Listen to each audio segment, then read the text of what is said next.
Here we go!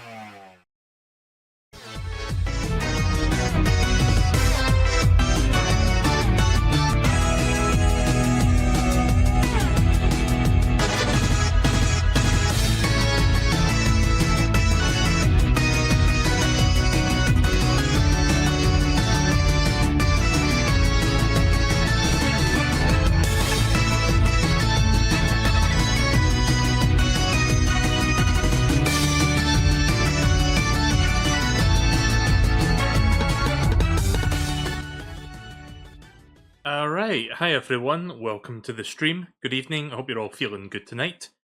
Right, we're finally here, we're at the very end of the month. We are now going to be playing the final game of the marathon, except this is not going to be the final part. I will be splitting this into two parts. But yeah, basically, Mario Kart 8 Deluxe, probably, I would say it's my favourite game of the entire series, honestly. Like, it's difficult not to, honestly, with how good it is. And, like, there's this part of me that's wondering, do I really feel this is my favourite game, or is it just recency bias or something like that? But yeah, having played through the entire series more or less, I think it might be. Like, it's such a good game, it's very polished. Play the whole game and make it an 8-hour stream. Yeah, I wish I had the energy to do that, Pixel. I used to have the energy to do fucking 9-hour streams. I don't know if I ever told you this, but back in the day, when I did streams like 7 or 8 years ago, I had one stream that went on for, I kid you not, like about 9 hours. And the reason that happened was because I did two games that night. I forgot what the first game was, but the second game was Pokemon Moon. Because I was trying to finish that game, and it turned out the last part of the game went on for way longer than I thought. Because I was like, oh, I'm just about to do the Elite Four. I just do that, fight the champion, it's all good, that'll be it, and then I'll be done. And then that fucking part of the game took me like 5 hours to do, like just to get through all that. Because there was a bit more in between that I was not expecting that did, let's just say, pad it out a bit. By the time I was done with that stream, I was just fucking exhausted. I was just ready for bed. Never again. But yeah, regardless, Mario Kart 8 Deluxe, I fucking love this game a lot. Like, back since I bought this game day one on the Wii U, and I remember back then, like, this was back when Nintendo was still getting into, like, developing high-definition games for consoles, because this was still during the relatively early days of an HD console for Nintendo after, the Wii, which was not an HD console at all. And this was, like, one of their first, like, really good-looking games in, like, the HD art style. And I just remember, like, all the fine details, like, when I played the first track of that game, like, the standard looping 8 circuit sort of looking thing, and it's like, I noticed, like, how much detail is in the fucking road, like, when you're drifting, like, you can see, like, the little trails on the road and stuff, like, it was really just mind-blowing, the visual, the visual fieldity, I don't know what the word is, but my point is, the game looked really beautiful, and it still does, honestly. Anyway, I'm rambling at this point. We're just going to jump straight into it now. So, my plan for today, let me just switch to this. So, my plan for today, because this game has so much content in it after the Booster Course Pass, I'm going to be doing half of the game today, and then we'll be doing hopefully the other half tomorrow night, and then that means I can get everything done within May. The VODs may be posted slightly afterward, like in the first week of June, but in terms of like live streaming it within the month, I think I can still make that. So yeah, let's get into it then, shall we? Let me just get my controller fired up. Load, please. Nope. Don't do that. Just load the game, please. I don't care about virtual cards. Fuck off. I don't know why it's doing that. Like, I've got the DLC, like, I've got a fucking NSO subscription. I don't know why it's asking me, and I've got a cartridge in the fucking system. I'm not sure why it's prompting me to load a virtual game card. Anyways, here we are, Mario Kart 8 Deluxe. So I'm actually playing on a blank save file, like I'm playing on a guest save file thing, because I've got like a guest account in case I want to do like a fresh save file for purposes like this. So yeah, I don't have, as you can see there, I don't have anything logged on this on any cups. And here we are. Right, so 150cc, same rules as usual. For some reason, these characters are not available. I don't know why. Wait, do I have to... Okay, let me just check something real quick. Actually, hang on. Back. Before we start for real, let me go into time trial real quick. I want to make sure that the DLC tracks are also there on the guest account, because I might have to do stuff. Oh no, really? Okay, well I'll figure that out next time, because I'm not doing that stuff today anyway. For some reason, I just can't play the DLC stuff, even though I'm playing it on the... Yeah, I'm gonna have to look into that. I'm not sure why. Is this a result of the fucking... The DLC might be locked to one account? Wait, so if you buy DLC for a game on one account, and you have another account on the same system, that other account does not have access to it? That makes literally no sense to me, but okay. I'll look into that between today and tomorrow. Like, we don't need to worry about that for now, because today I'm just going to be playing the vanilla tracks. So, no need to like, sweat it at the moment. I can figure that out between today and tomorrow. Anyways, so I don't have my usual cart, which is like the Yoshi cart, so I guess I'll just use this one instead.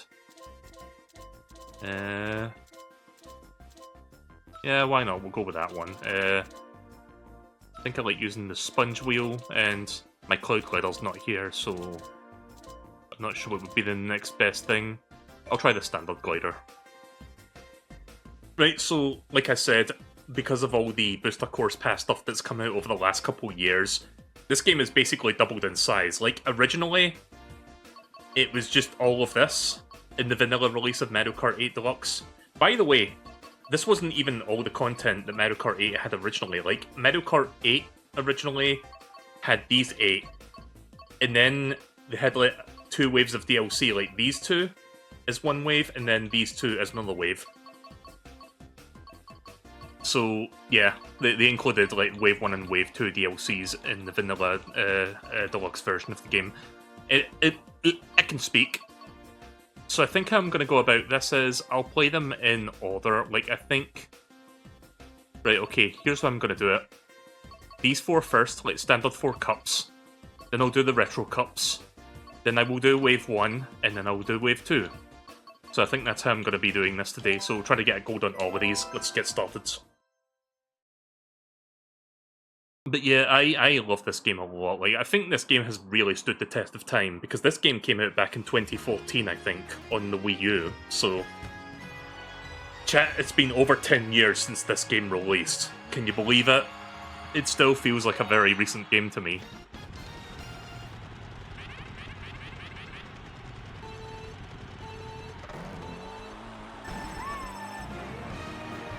So I may change the cart pieces between cups if I feel I need something better than this.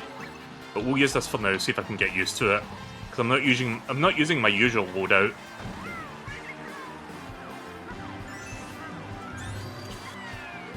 So yeah, the main gimmick of this game is anti-gravity, which sounds cool on paper. I mean, it kind of is. But here's the problem with the anti-gravity thing. You don't really get the sensation that you're on anti-gravity things because the camera is still following you. Because if you go like on a loop-de-loop and you go upside down, it really doesn't feel like you're upside down. I think Nintendo did an interview a long time ago, like one of those developer ask sort of things, where they were like experimenting with like making the camera, like the orientation of the camera stay the same while you go upside down, and apparently that was causing like motion sickness and stuff like that. So they ended up like abandoning that idea and just making sure the camera relatively followed the player. So yeah.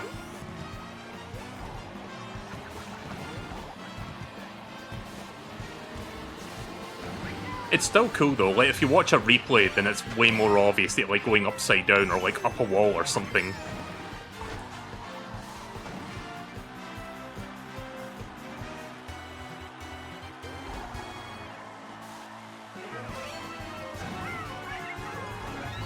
So one thing the Deluxe version on Switch does over the vanilla Wii U game is that they bring back the double-2 item system, so I can actually hold 2 things in my inventory at any given time. Very useful. I think this is going to be the standard going forward. I think Mario Kart World you can have 2 items at once as well.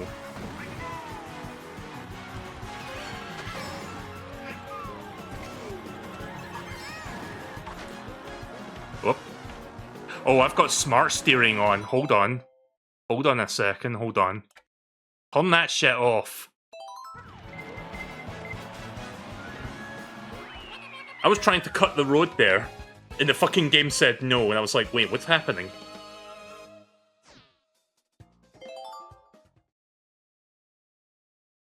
No, I'm not doing smart steering, shut up. I didn't realize that was on by default. Why is that not turned off? Well, it's off now, so... Babby mode, no. Listen, chat, I'll tell you when it's Babby mode. It's Babby mode when I play Babby Park. And yes, Babby Park is in this game, unfortunately.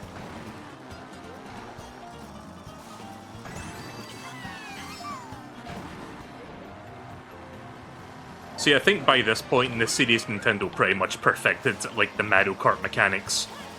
Because I talked about how, like, they had to, like, you know, fine-tune and, like, trial and error some things along the way, like the boosting mechanics, for example. Where Mario Kart 64, it was like, oh, you had to, like, flip the analog stick left and right, like, 10 times in order to, like, actually get a good boost. But then once they realised there was a huge design oversight in Mario Kart DS with that sort of style, they had to, like, change how it worked entirely, which I am all for, honestly. Like, I think this is fine. And then there's people out there that are like, oh, but the skill ceiling, what about the people that are good at the game? And it's like, I really don't care. It's more of a casual racing game. It's fine. Doesn't really ruin it. At least I feel it doesn't.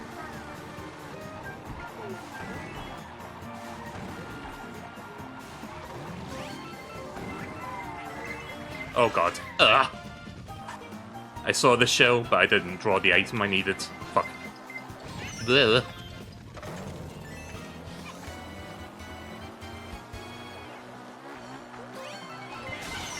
Well.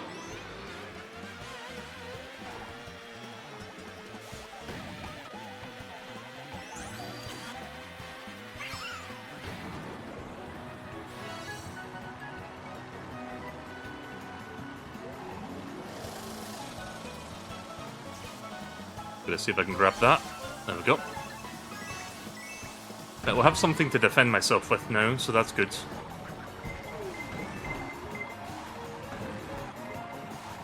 Uh-oh.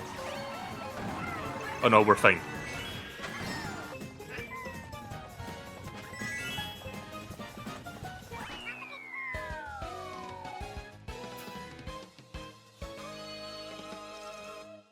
Alright, we're doing pretty good for ourselves here. Next one. So same rules apply, just get gold on every cup, or at least I'm going to try to. Like, I might abandon the get all gold rule if I end up taking too long to get gold on one of them. Because remember, I'm doing 12 cups today, I'm not doing 8, so it's going to take a little bit longer to get through all of these. No way am I doing 24 cups in a single sitting, no, nuh-uh.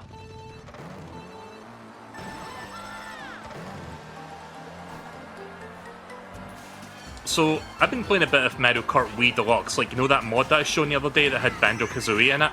Or just Banjo? This track is in that, and they actually recreate it really well. And somehow they figured out how to drive up the side of these walls over here, like, see this part? Where you kind of, like, go partially anti-gravity in order to go up these bits.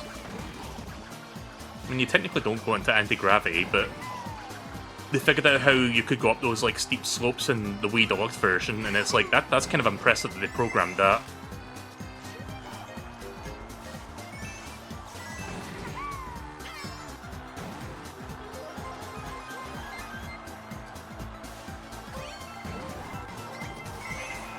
Boy. Uh-oh. Blue shell's coming, but you know what? Fuck, I did it too early. No, I didn't. Oh. I thought I would have iframes.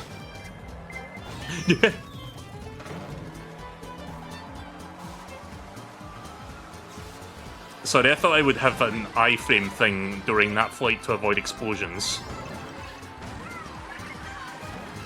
No, no, no, no.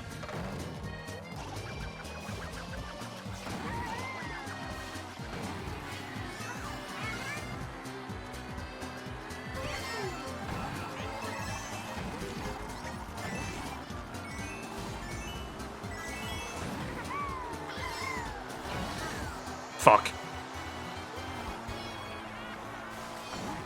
Aw, you cunt.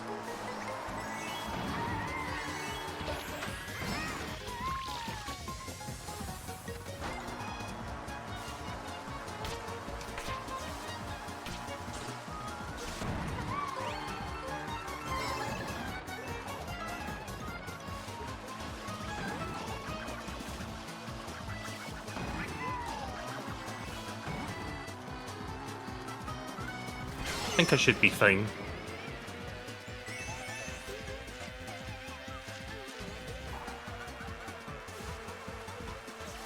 Nah, we're good. We're good.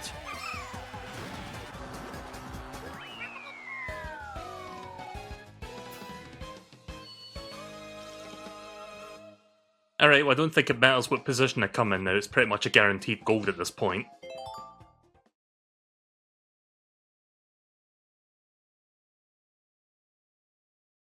By the way, this is the game that introduced 200cc class. Like, originally, the vanilla Mario Kart 8 back on the Wii U did not have 200cc. That was something they added later on as a DLC for that game. And it was like free DLC, it was like a free update. And then the Wave 1 and Wave 2 cups were like something you had to pay for. But the 200cc thing was not something you had to pay for, that was the, like, as a freebie. So that was kind of cool. Of course, the deluxe version of the Switch release added all that shit in for free. I say for free, but you know what I mean, like, it's just there.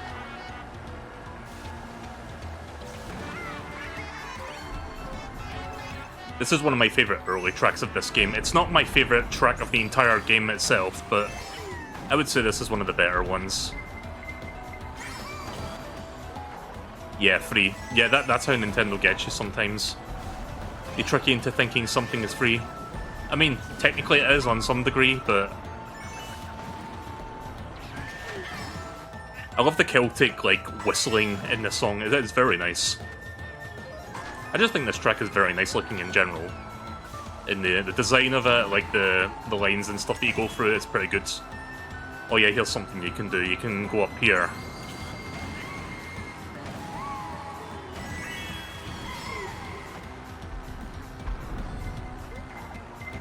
By the way, that huge wheel thing that you saw going down that, like, tunnel on lap 2, that actually destroys that middle wall when you leave the tunnel, so you can actually glide in the middle segment on the third lap.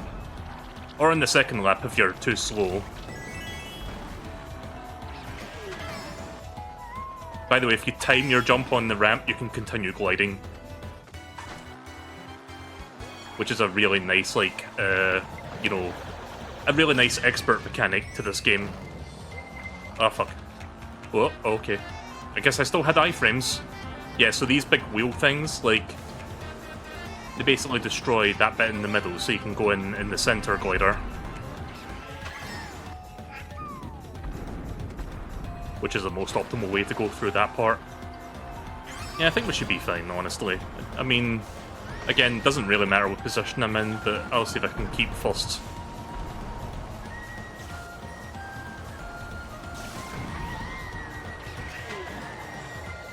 Oh boy.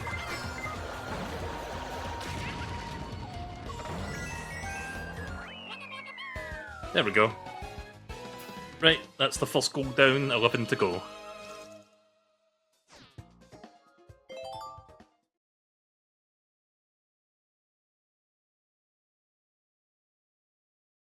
So yeah, this game still holds up. Like, I've sunk countless hours into both the Wii U and Switch versions of this game. Especially the Switch version. Like, I'll show you how much hours I put into it.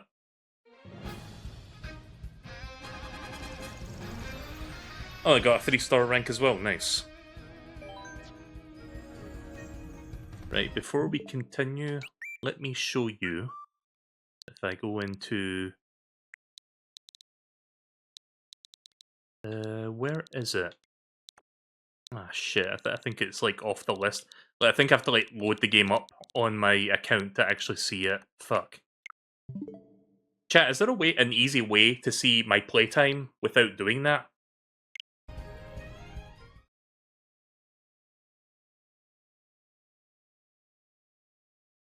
Like, because I'm not using my main account on this current save file. You know what? Let me... Hang on. Fuck it, I'm gonna check now. Checking whether the software can be played. I have the fucking NSO service. You should know this, Switch.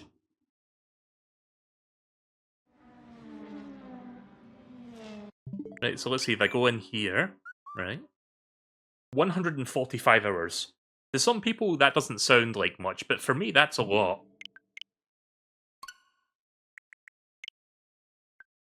Right, back to this. So, wait a minute. Loads. So we have to load somebody else's game card in order to get access to my... you know what? Let's not worry about that for now.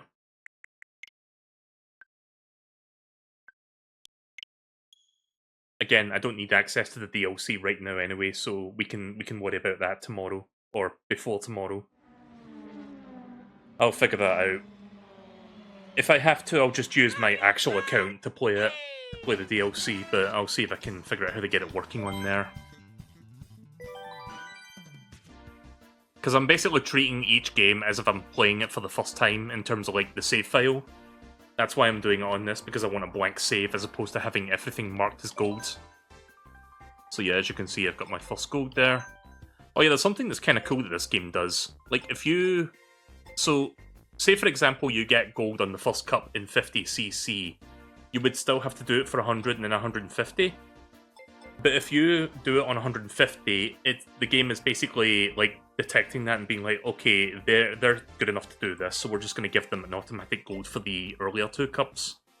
So yeah, that's kind of a neat little feature. This is the first game to do that, I think. Because unlike the older ones, you had to, like, do everything manually.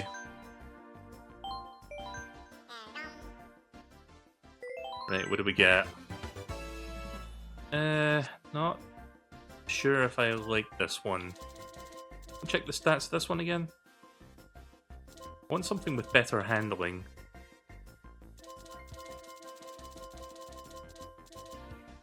This seems to be the best one for handling. Right, second cup.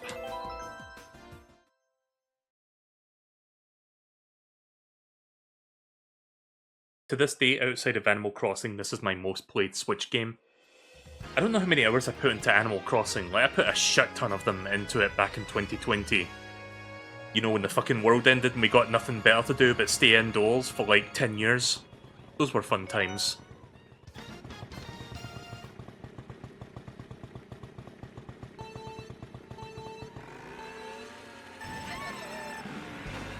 But yeah, I still think this game looks beautiful, honestly.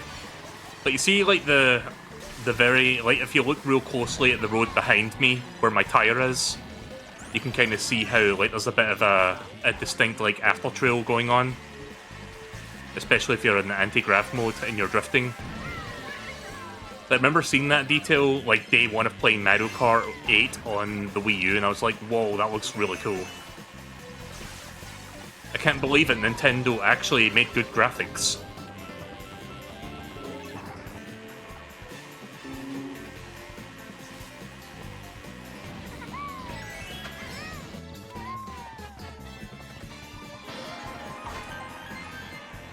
Until I get my Yoshi cycle, I think I'm going to be sticking with this bike. This one feels good. It's got the right amount of handling. That Master Cycle one I was using was a little bit wonky.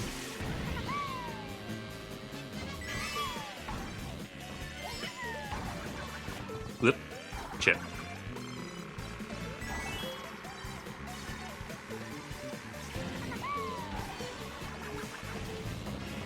Oh hey, I got a Mega Horn.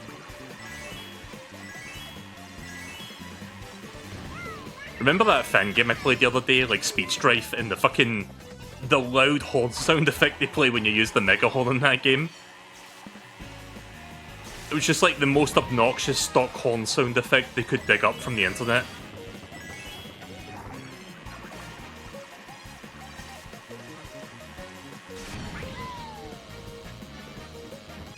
I did like Speed Strife a lot, like I thought that was a really good fan game. Sorry if I didn't sound like super enthused playing it though, it's just because I was sucking at it real bad.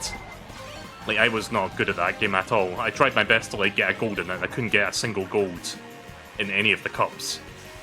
But at least we got to see what the whole game looked like.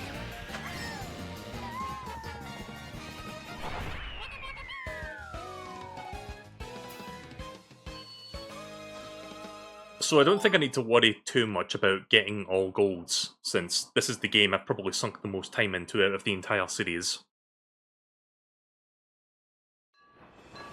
Like, I don't remember how many hours of this game I played on the Wii U, maybe about 50 or so hours, I'm not sure. Again, 50 is a lot for me. Like, I'm the kind of person where even fucking 10 hours of a game is a lot for me. But in terms of a game that's designed to be infinitely replayable, like Mario Kart or like Binding of Isaac or something, like 50 to 100 hours is a shit ton of time for me to invest in. So in my book, that says a lot for me. But I know there's people who have played this game for thousands of hours. I don't think I have enough time in my life to do that.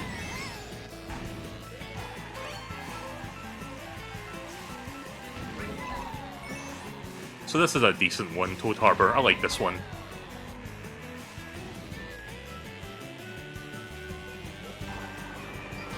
May as well go up the wall here. Oh god. By the way, there's something this game does that's pretty cool. Like, there are two versions of the song playing when you're racing.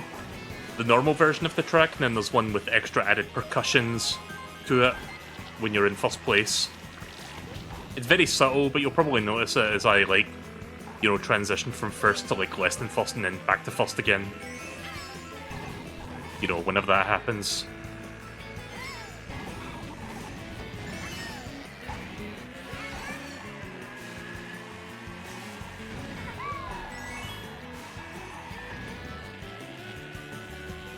I have like 2,000 plus hours on the PS5 version of Fortnite and like 3,000 hours on Counter-Strike.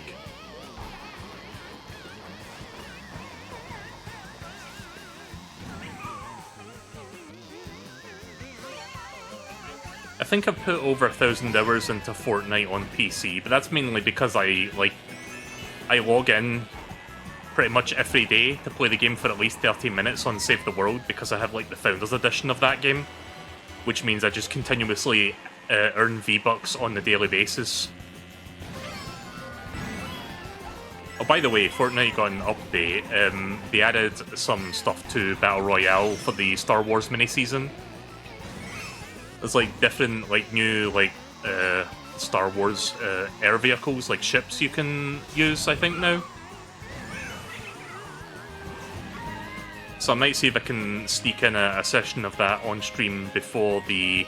There's going to be an end-of-season event in like 8 days, I think. So I'm going to be streaming that, at the very least.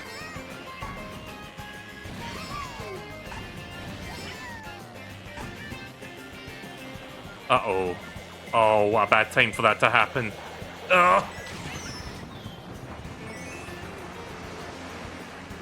Toad! Ugh! That's fine.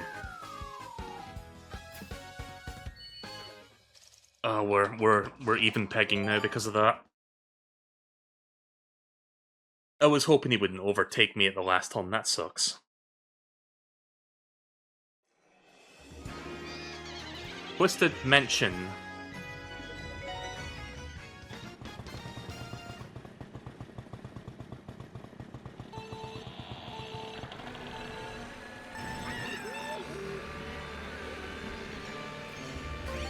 Yeah, the X-Wing and the TIE Fighter is already there, but apparently they added some new vehicles in the latest update.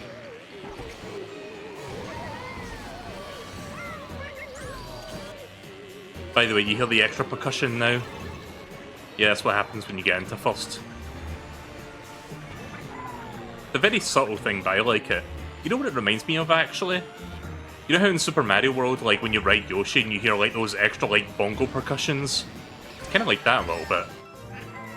I love when video game music does, like, shit like that, where it dynamically adds an extra layer of music to it, depending on the context of the game.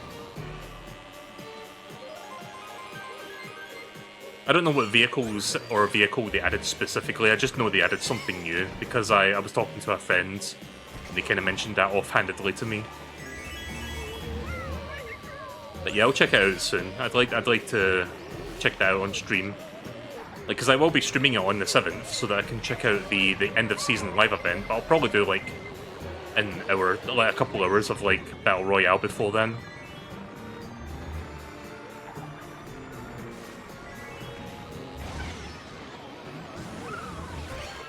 By the way, did you see the new card pack in Pokemon TCG Pocket?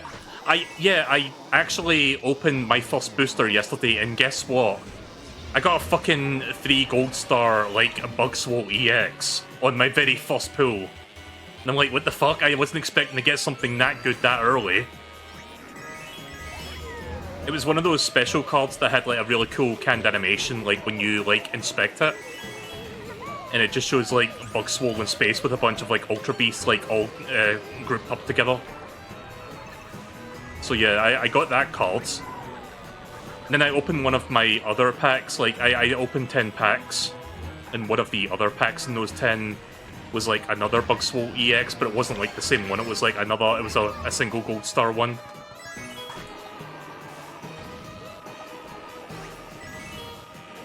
So yeah, I got 2 different Bugswole EXs in the first 10 packs that I opened of that expansion.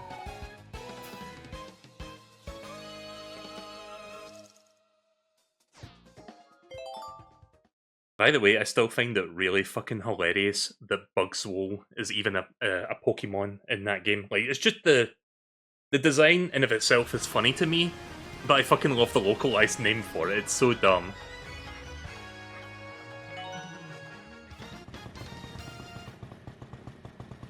Right, so I need to get a decent placement here if I want to get a goal, so I'm going to try my best not to let the blue shell ruin my hopes and dreams.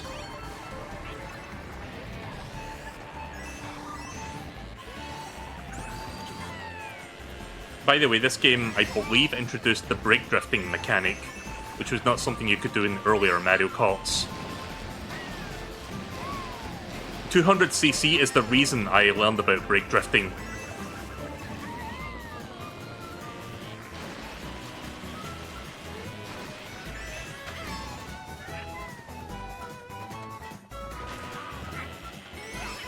So yeah, that part on the waterfall there, that was actually me going down a wall. But again, with the camera constantly behind you, you can't really tell what orientation you are. You know, it's a purely optional thing, but you know what would have been cool if they did it? If they had, like, a little, like, 3D compass sort of thing, showing you what direction you're facing in, including, like, if you're going up or down. Up and down and all around. Because at least then you could maybe have a glance at it and be like, oh, I'm going up. Oh, I'm going down.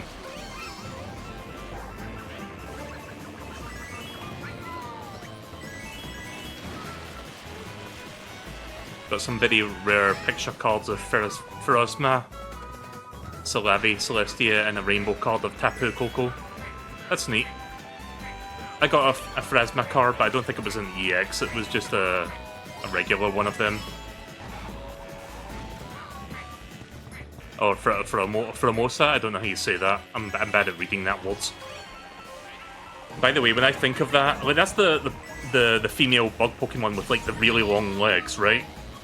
Like, whenever I think of that Pokemon, I think of back when I streamed, like, the Dynamax raid battles, when I was, like, doing that, like, Tundra Crown DLC for Pokemon Sword and Shield. And how I was fighting her as the boss raid at the end. And I didn't kill her, like, she killed herself. She did a fucking high jump kick and ended up, like, killing herself.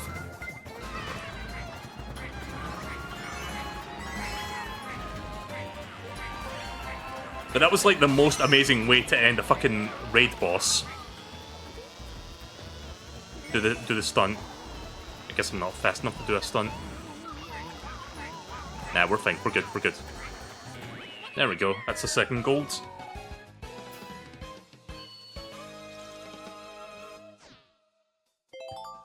Man, Toad sucked there at the end.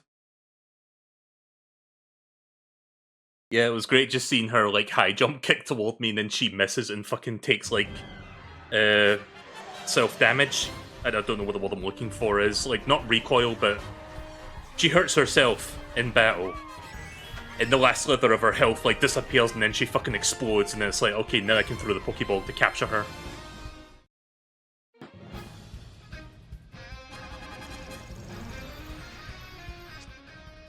So I think the star ranking is tied directly to your overall score. It's not like your overall performance. Because I feel like I could have done better there, but I still ended up getting 2 stars out of that.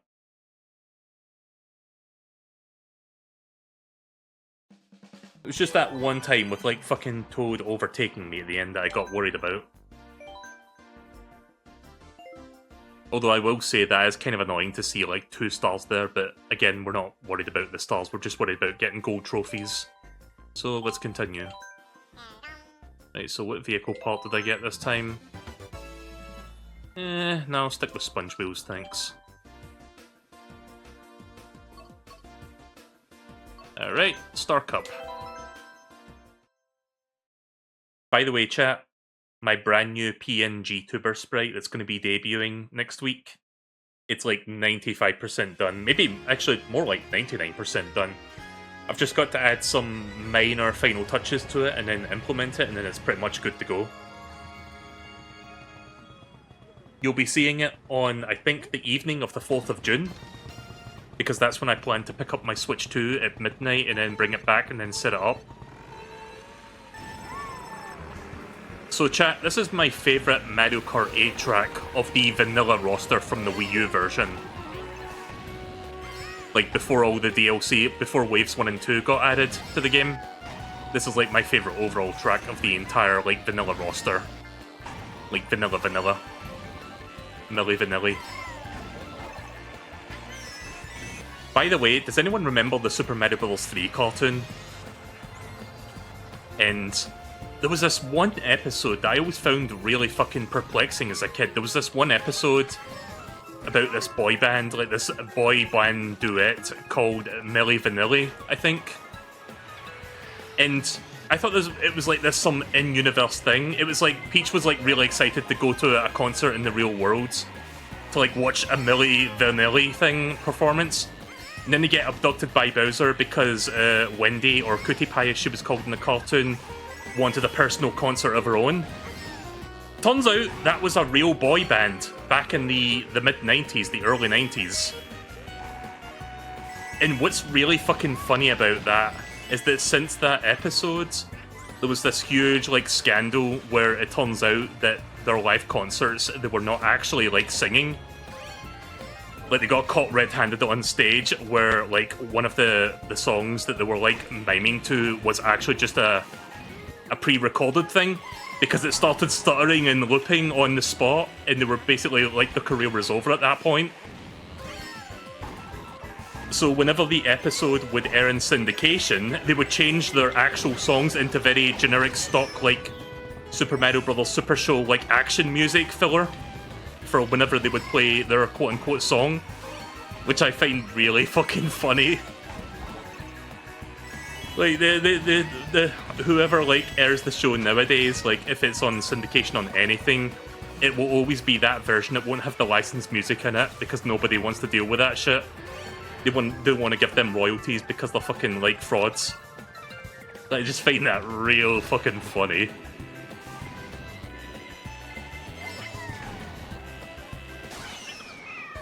But yeah, I remember watching that episode back in the day before the whole controversy, because I remember that song, or just their 2 or 3 songs that were playing in that like 10-minute episode. And then I would watch that episode again, like maybe a decade later, and I'm like, wait, why does the music sound different from what I remember? Like, was that a Mandela effect or something? And then I ended up doing research and diving down the rabbit hole of like what happened with that whole thing and why it was like that. Anyway, yeah, Sunshine Airport was a good track. I still enjoy it. It's still my favourite of the vanilla roster.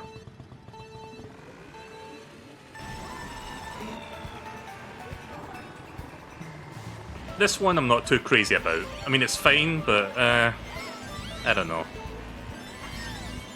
It's just that. It's just fine. Like, it's serviceable, but I don't like this one as much.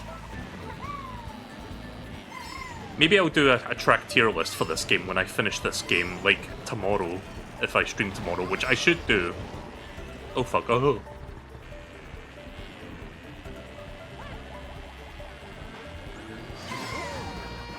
What the hell?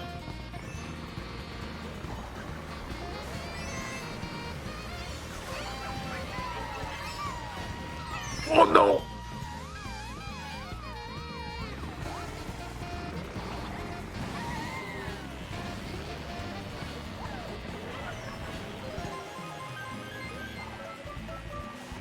It's alright, we've still got 2 laps to go. But yeah, that whole fucking episode of Mario 3 was weird. Again, first time watching that episode as a kid, I had no idea those 2 people in that episode were like real people.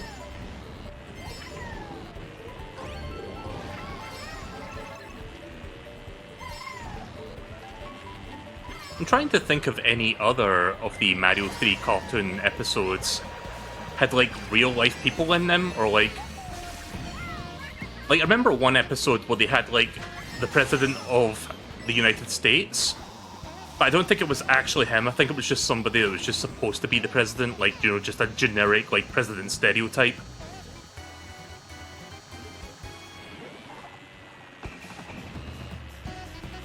Funnily enough, that episode also has Cutie Pie involved in it. Because for Cutie Pie's birthday, she wants the United States of America in the Dark World. So they just fucking abduct the White House. I'm not even kidding, by the way, like, that's an episode of the show. I need to watch the Mario 3 cartoon again, like, I have a lot of nostalgia for that one in particular. Like, I like all of the Mario cartoons, but I think that's the one I have the strongest nostalgia for. Because I remember watching that a lot as a kid. Like, Super Show was kind of gimped over here when it aired because they would only show the cartoon segments, they never showed the live action segments. And I didn't know about those until much later in life. And that was like, they didn't air it all that often. I would only catch it when I was able to. It was like not something that was on air too often. But the Mario 3 cartoon, like, I watched that shit like every weekend. Then, of course, you had the Mario World cartoon, which I also loved that, but unfortunately that one was very short-lived. Only 13 episodes. And I'm not talking about, like, 13... I'm not talking 13, like, blocks of 20 or so minutes of content. No, I'm talking, like, 13 10-minute episodes. It had a very short run.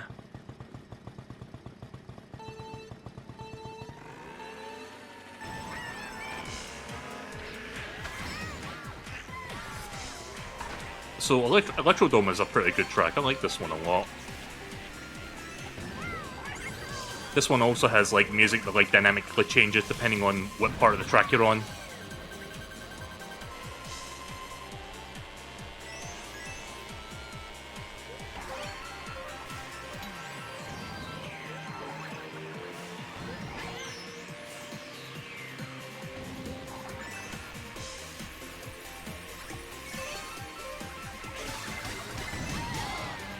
Oh god.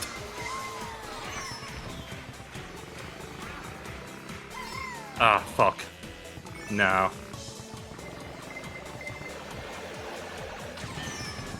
Damn it, I was trying to catch him in that blast. By the time I noticed the blue shell coming, it was too late for me to slow down enough for it to not lock on me, I feel. So I was like, you know what, if I'm gonna get blasted anyway, I might as well get Donkey Kong blasted with me. But didn't quite execute the plan.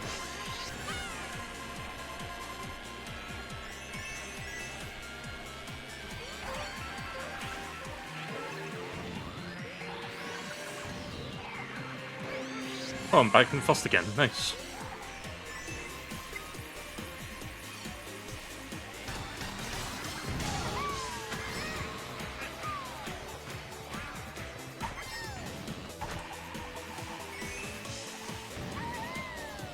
Oh, again?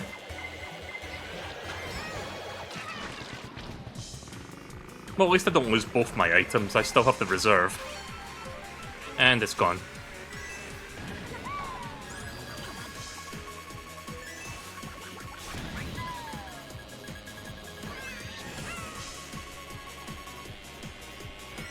Are you going to do the DLC that appeared in the original Mario Kart 8? Yes. When I say I'm doing the vanilla tracks today, I'm talking about vanilla for Mario Kart Deluxe on Switch. So yes, Wave 1 and Wave 2 of the Wii U version will be included today. Like, when I stream this again tomorrow, it's going to be the Booster Course Pass stuff.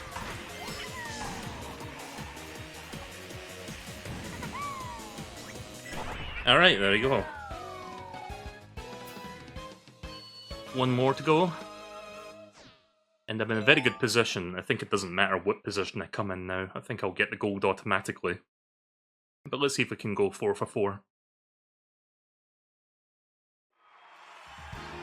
Ah, yeah, this is a good one. Mount Wario. One of this game's only segmented tracks. Where it's not like you go around something 3 times, it's like, it's a single, like, path.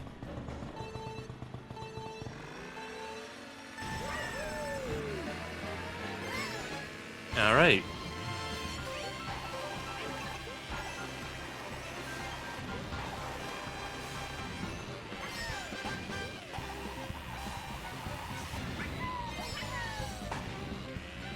So yeah, this is a pretty good segmented track. Oh, okay. Bye, Ludwig. By the way, there's a very sneaky shortcut here.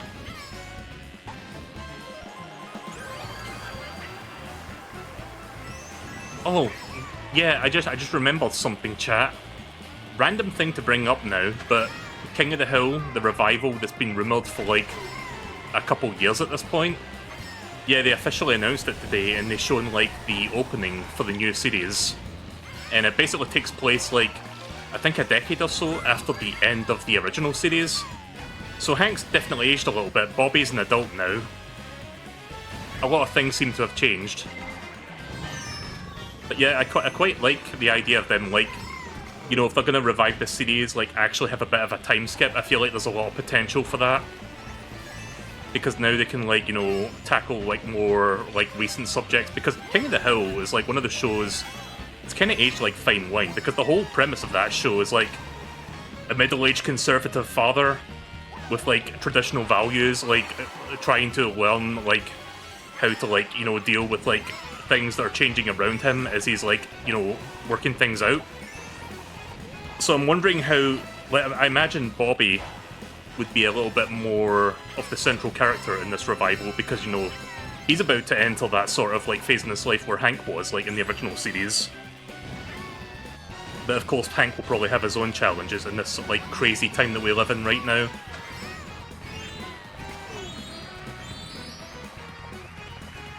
I like how it's called Season 14. Yeah, it kind of makes sense. Alright. 60 points.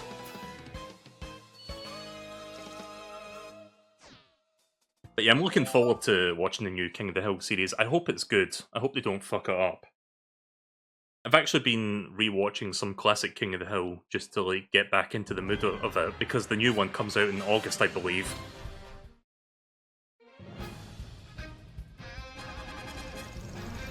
I don't know when the next season of Futurama is happening. I think that might be pushed back to the fall. Like, I think King of the Hill is going to be taking up the summer slot for Hulu.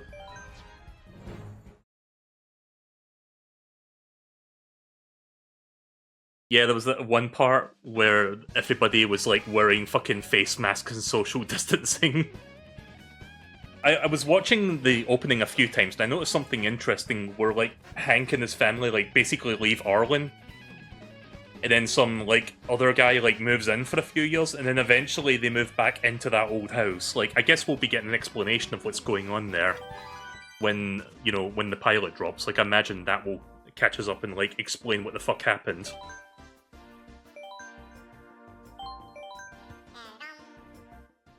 Like, why they left and why they came back. Bone Rattler. I'm gonna stick with, yeah, I'm gonna stick with City Tripper. Right, Special Cup. But yeah, I have a lot of high hopes for, like, I don't want to be too like optimistic, but I'm cautiously optimistic about the new King of the Hill series. One thing that kind of sucks about it though is that one of the original voice actors passed away during, you know, production of the new season. Like the guy that plays like Dale Gribble. Like they do have like some voice lines in there for some of the early episodes, but obviously he couldn't stick around, unfortunately, due to his passing. I forget the actor's name, but yeah, it's a shame to lose him. He will not be forgotten. He was like one of the greats in that show. So Cloud Top Cruise, this is a pretty good track in my opinion. I think this is one of the more fun ones in the game. I also like this part where you have to like quickly figure out which one of these is about to strike and avoid them. I killed Fitty Ben! Also, here's another little sneaky shortcut. There we go. Yeah, still got it. Yeah, didn't Cotton Hill, like Hank Hill's dad, like didn't he die in the original series? Like kind of passed away in like one season. I forget which one.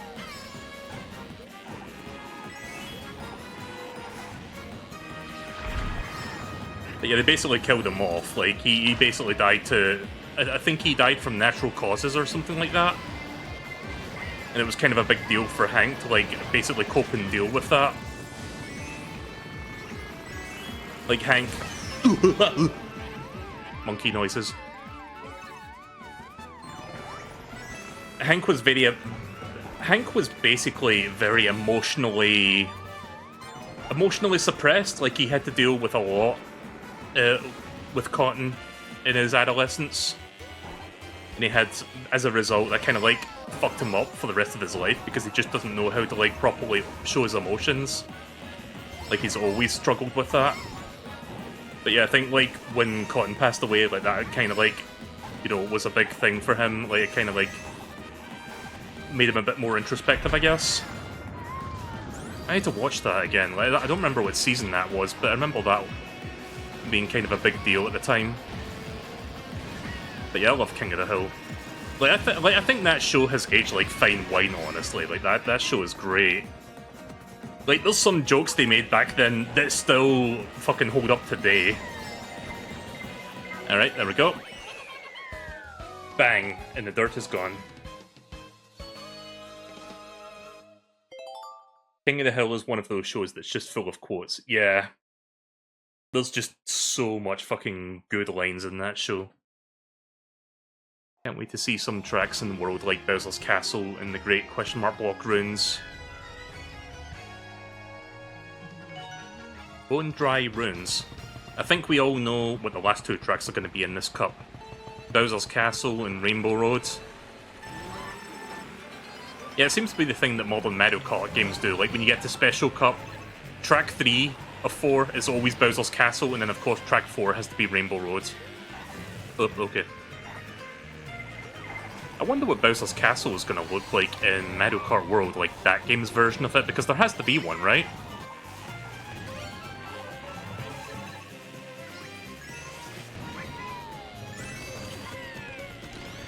At the very least, there must be some Bowser's Castle adjacent track. Really, probably shouldn't have did that. Oh, I wanted 2 items, I got greedy.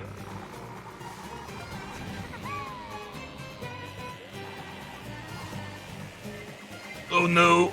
Yeah, shouldn't have used it.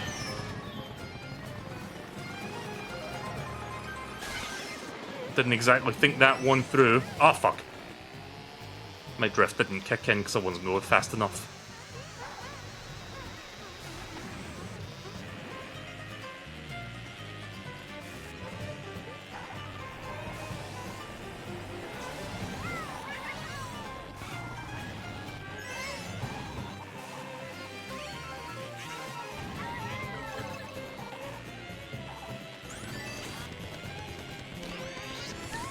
You know, one of my favourite long-running jokes of King of the Hill was, like, the whole fucking, like, we have this one character like Dale Gribble who's like the most conspiratorial nutjob in the fucking world. Like, he's just the most paranoid person ever.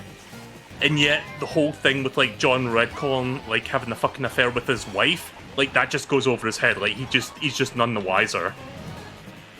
Like, I love that they keep playing around with that idea for like almost the entire series. Like, that to me is like so fucking funny.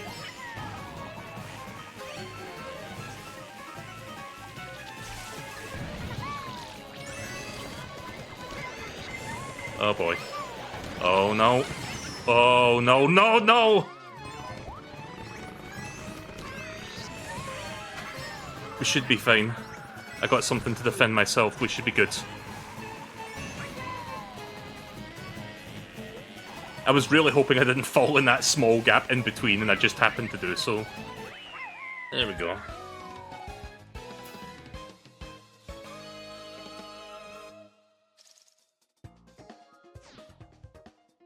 I wonder, how do we get to Rainbow Road and Worlds?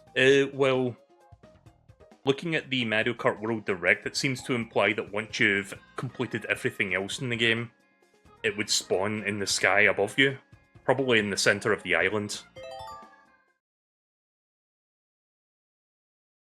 But yeah, imagine once that happens, you just have to like ride a cannon up there or something, I don't know. Chat, we're less than a week away from that game. I can't fucking believe it. It doesn't even feel like we're that close to the new console's launch.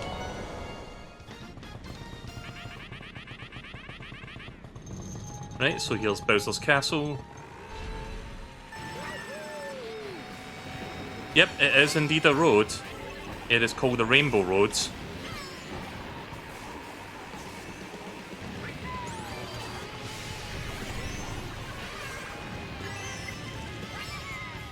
So this version of Bowser's Castle is pretty good in my opinion. I don't think this one too bullshit. This one, as long as you know what you're doing, it's pretty good.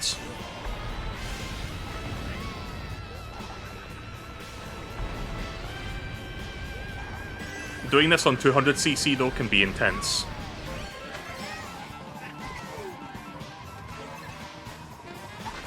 What was that Bowser's Castle that I had a lot of difficulty with recently? Was it like Mario Kart 7? Where I just like really had a bad time trying to stay on the road in that one? I think it was 7.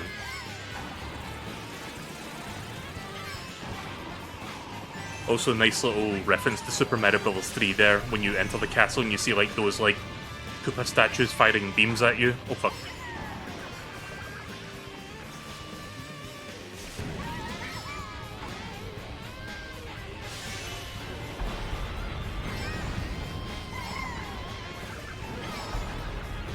Whoa. I did not mean to trick stunt there, but the game made me.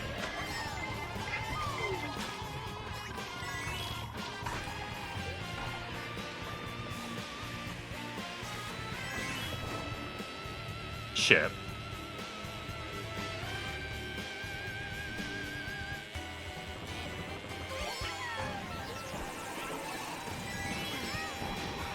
Okay. Can't wait for another blue shell to hit me now that I'm defenseless.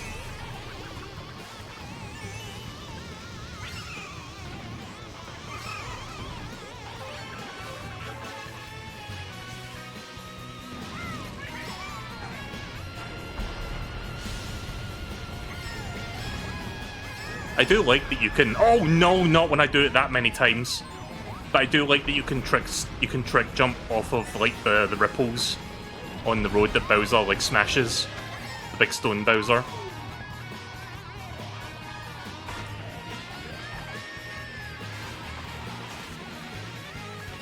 I forgot the blooper affected your like what's the word I'm looking for? Like, not only does the blooper affect your visuals, but it also kind of affects your traction on the road. Like, you start to slip a little bit when you're drifting. I almost bumped into that boulder because of that. I'm gonna have to brake drift if I run into that issue again. Right, so here we go. Rainbow Road number 8.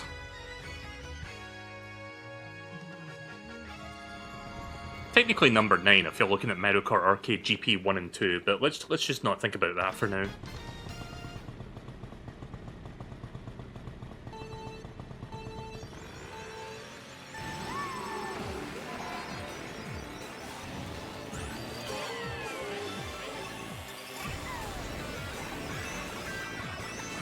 It's called a road, it's called a Rainbow Road.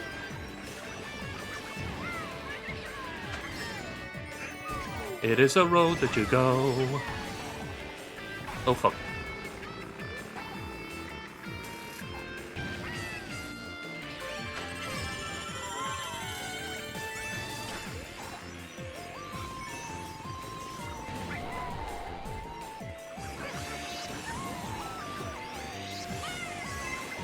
Oh. This better not be one of those crabs in a bucket situations. Oh, I hit someone. Oh, fuck. Oh! Oh god, another bullet bill? Ugh.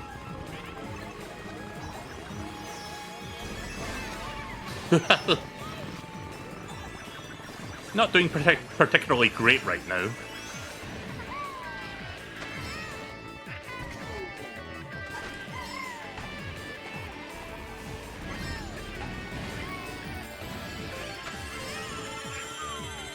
Ooh, I got an air horn. If I can get in first place, I'll be in a very good position to, like... Never mind. I'm just gonna use it on you instead.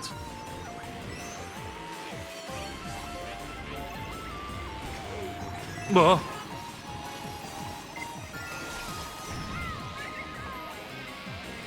Ah, no!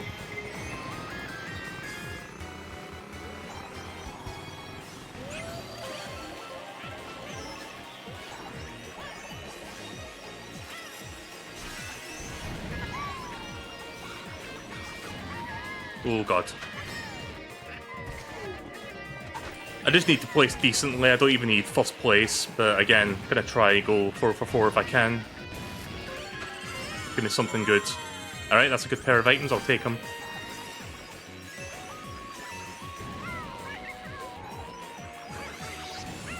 No!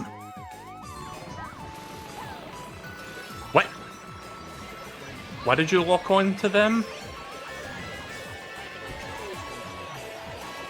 Oh, I got this. Yeah, take that. Now we're good.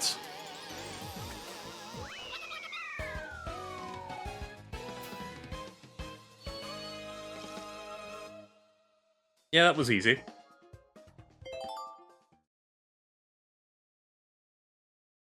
Eight Rainbow Road is the weakest compared to the older Rainbow Roads. I think it's still good, but yeah, I don't think it quite has that X factor that some of the other ones do. Still like it better than Double Dash. Like, I think Double Dashes is fucking garbage. Like, you know a Rainbow Road is bad when the fucking AI Bowser gets stuck in one place for like fucking half of the race. You have collected 120 coins. Alright then. I guess I get credits for beating Special Cup? Oh, I guess not. Guess I need to do all the retro stuff now. Right, so... Okay, that's not the one I want to use. Back here. Right, so like I said, I did these 4. Now I'm going to do these 4 retro cups, and then after that I'm going to do... I believe this is wave 1, and then this is wave 2.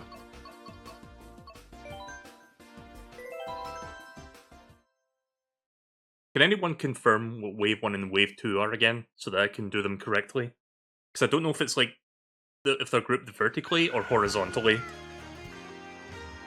I think they're grouped vertically.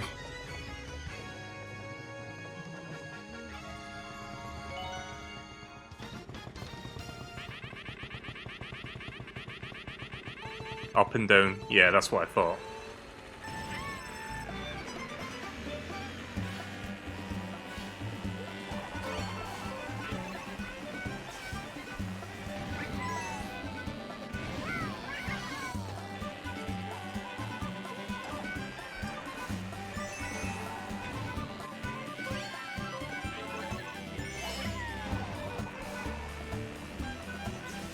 one thing I love about this game, and it extends to the retro cups as well, is that all the music was like redone from scratch, and it's not like, oh, it was like recomposed with like midis or whatever. No, they actually like got a big like fucking orchestra to like compose the music for this game.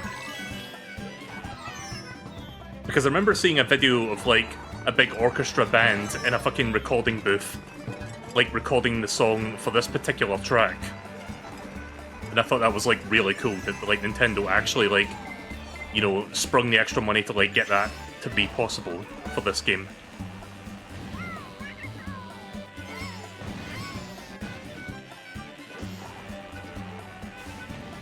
Right, well I got myself a... Never mind, I guess we just don't have that now. Alright, so you got yourself an air horn, now you can use it to get rid of the blue shells, and it's gone!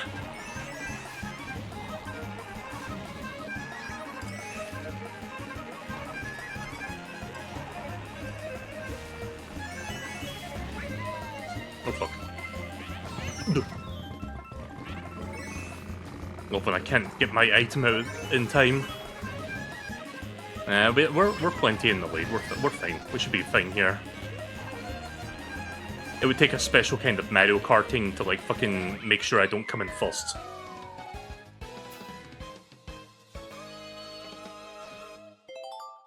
Next race. You know, if I really wanted to, I could do the back half tonight, but I think it's probably in my best interest if I just split it into 2 parts.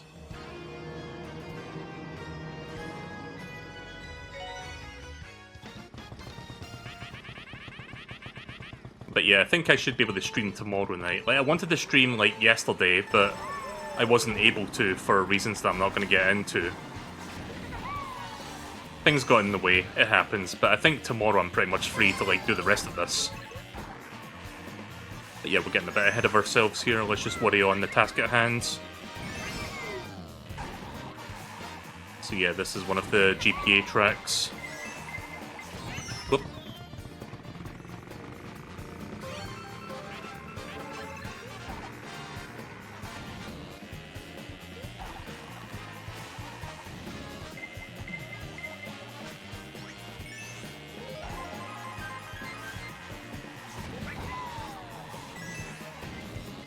Oh, fuck. Ugh.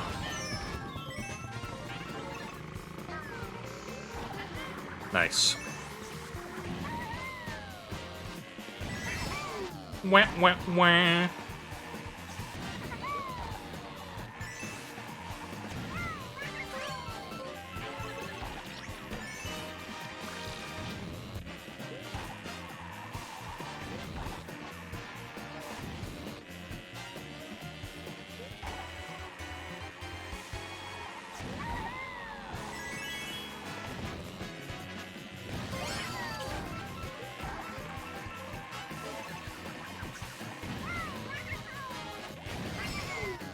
Don't know if I should have tossed that.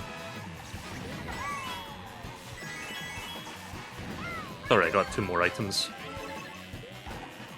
Yeah, should be fine. Even if I get hit by a blue shell at this point, I think I'm close enough to the end where I can still grab first. Yeah, nah, we're good. I liked that banana peel bounced off the fucking finish line and came back. I thought it would go through it.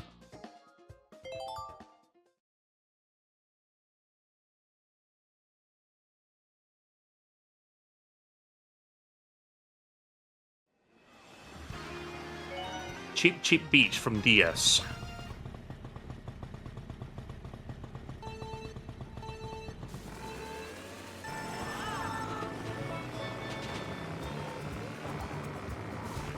By the way, I played a bit more of Mario Kart Arcade GP DX because I figured out how to get the save functionality in that game to work. I have completed all of 50cc and all of 100cc now. I got gold on everything. So maybe in the future I might consider maybe like streaming 150cc and possibly Mirror. I'm not going to touch those for now, but I do have them if I want them.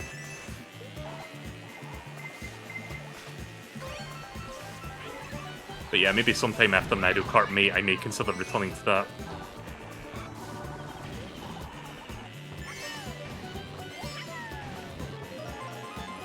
Like, Mario Kart Arcade GP DX really is the best in the trilogy. It's the most polished. And I think it has the most content out of all of them as well.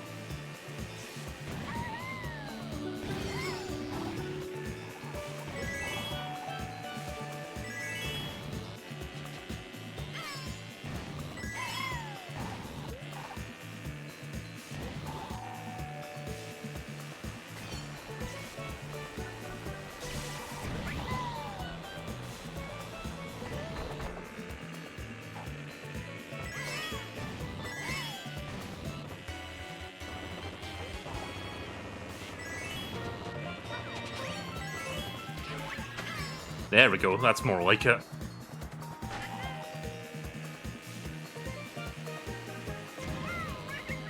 Oh, blue shell coming. Might as well drop these now. Fuck. Ugh.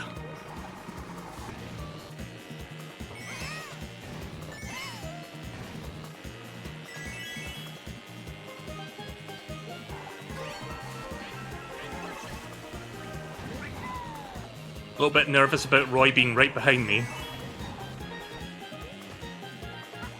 Nah, we're good.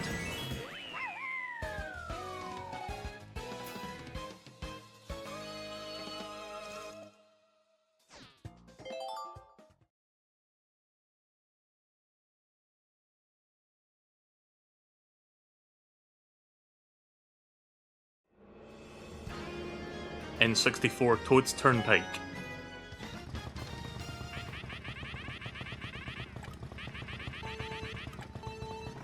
I love that the other fucking people in the cars, like, bounce up and down when you do that. Like, the noise of my horn startles them, so they jump. So yeah, I like what they did with Toad's Turnpike in this game. I think it's, like, a pretty good, like, redesign of the core concept.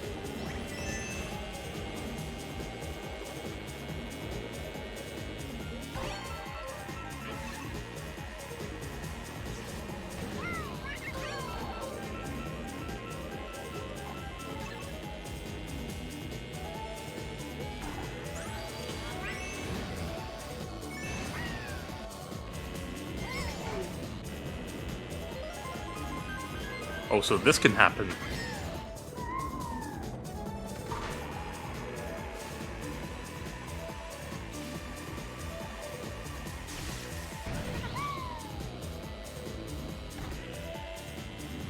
I got a good lead on everyone.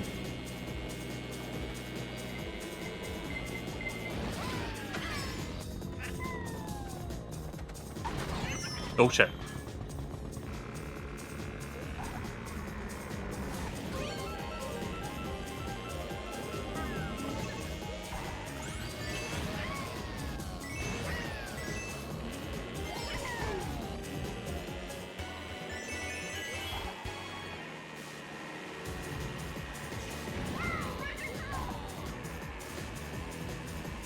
Why do I feel like another blue shell is going to show up?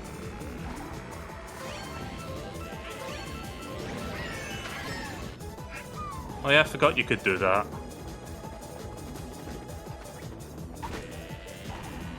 I forgot you could go in, like, over the overpass. Yep, there it is. Right on fucking cue.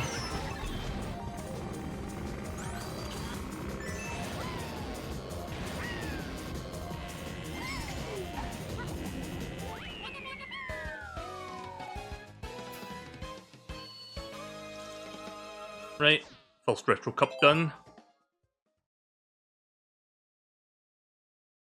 I think the Wii gave you PTSD for blue shells. I think it really did, honestly. But that game fucking tossed so many blue shells at the human player it wasn't even funny. I hope I get the Cloud Glider soon, because I think I like that better than the one I'm using right now.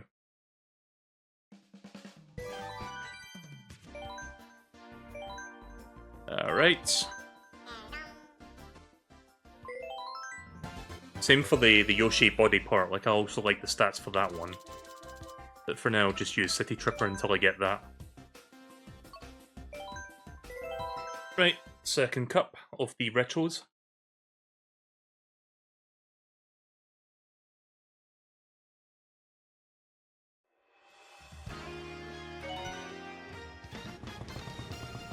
So yeah, this one's from Double Dash.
Oh god. Yeah, I got a decent lead.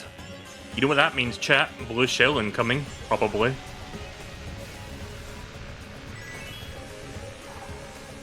Whenever there's a big gap between first and second, that usually tends to happen. The game is like, yeah, we need to slow them down a bit.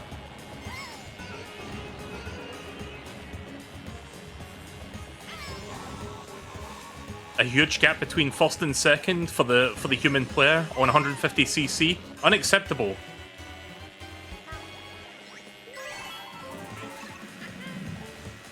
Unacceptable!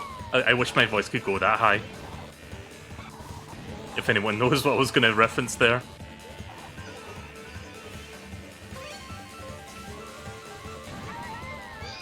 Ah, shite, really?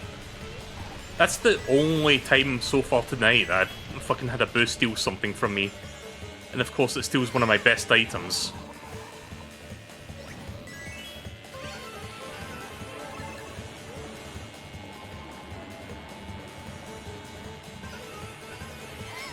Yeah, no, we're running unopposed here at this point.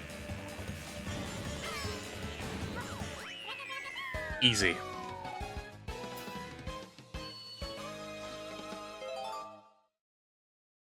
Right, moving on to the next one. One of these days I'm gonna have to sit down and watch Adventure Time. Like, I've never actually watched it yet. I've just seen clips of it.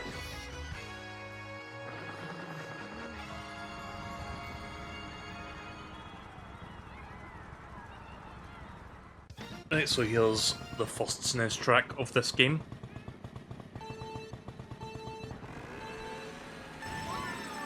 I imagine it is pretty good, but it's one of those things that I never did get around to. Fuck, I didn't get anything there.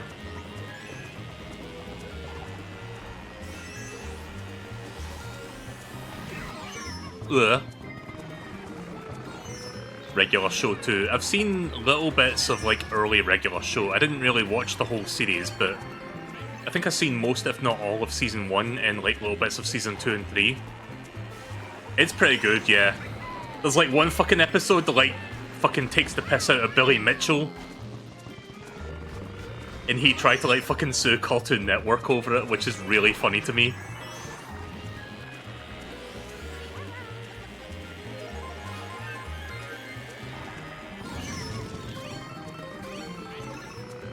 I've never seen that episode in full, but I've seen like a YouTube video that like basically reviews that episode.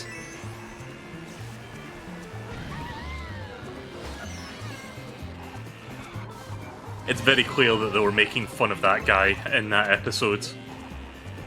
I forget what the alias of the guy in the episode was. It's basically like Billy Mitchell, but they have like a gigantic head, and instead of a body, they just have like hands and feet attached to the head.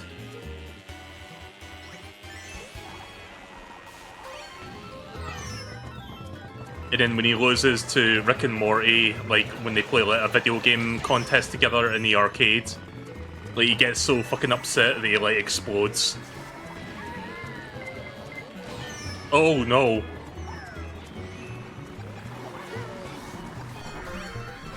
Uh-oh. Bad time to get that. Oh, Jesus.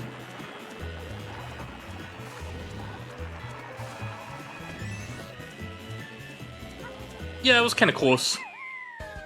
That was kind of close. But yeah, we'll need to, like, watch Regular Time proper as well. Another good Cartoon Network show that I kind of slipped on was Gumball. I forget what the full title of it is. The Something World of The Amazing World of Gumball. I've seen a couple episodes here and there, but I never really watched the whole series. Apparently that show gets real fucking good after the first couple seasons.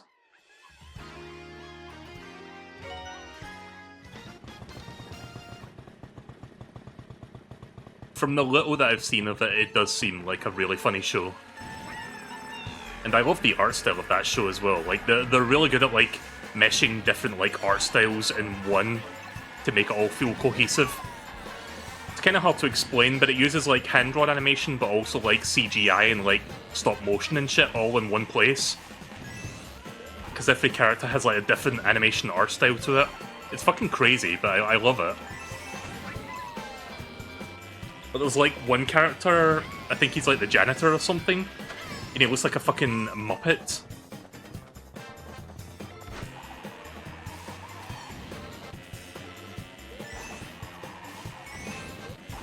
But yeah, we need to, like... There's a few shows I need to, like, watch like that, like, proper. Anyway, Royal Raceway from N64 here. Sadly, no way to go see Peach's Castle, I don't think. Or at least not as far as I remember. Maybe you can, but... Obviously, I'm not going to do that right now while I'm doing this race.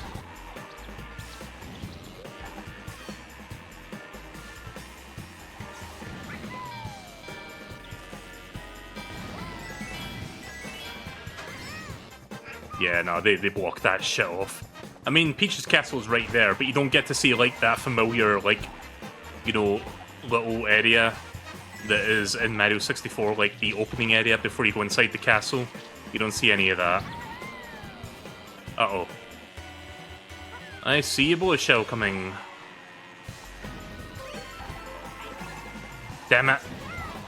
No air horn, no dice.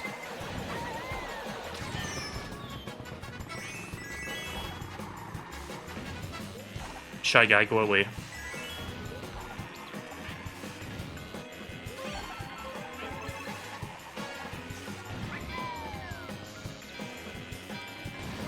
Nice. Sorry, Pixel, but I think I just murdered Shy Guy in cold blood with a bomb there. Oh!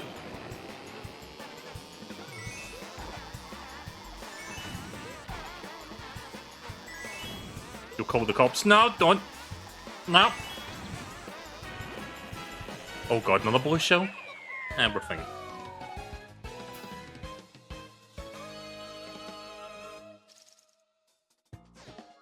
Oh my god, chat. I just had an epiphany. I'm not a game developer, and I don't think I will ever aspire to be, because at my current age, my fucking elderly age, I don't think I would ever have the drive to do something like this. But if you want $1 million video game idea, here's the fucking best idea ever. I just thought of this right now. Mario Kart, but Grand Theft Auto mechanics. Specifically, like, when you fucking get stars and, like, the police start chasing you. I mean, fucking, what do you call it? What's that game from the GameCube? Oh, shit. There's, like, a racing game on the GameCube that kind of does something like that, but not really.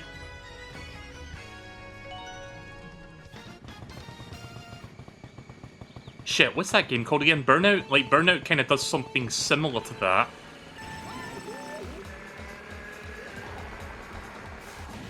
But I would love to see that in, like, a fucking kart racing game. Where you have to, like, contend with both your opponents and the fucking law. I think that could...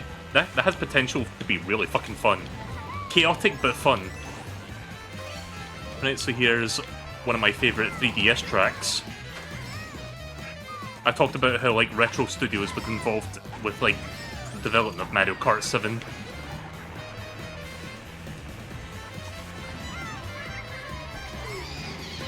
That's fine, you can have that coin, I didn't want it.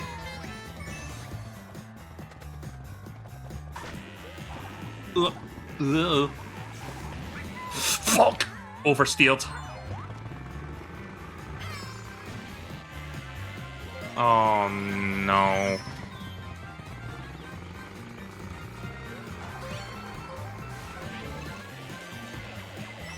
Oh, really? Don't blow up until I get on the other side. Okay, good.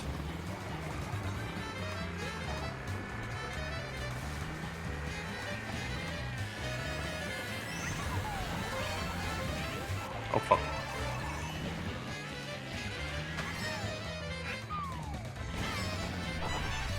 Cut.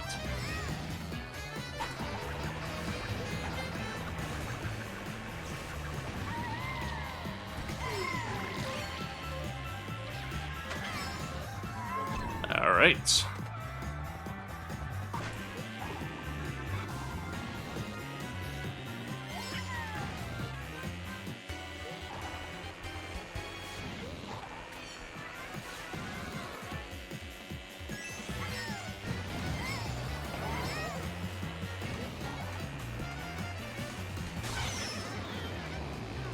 You know, as much as I love the modern Donkey Kong Country games, like the ones that Retro made, I do miss the Kremlings. Like, I wish they would bring them back in some form.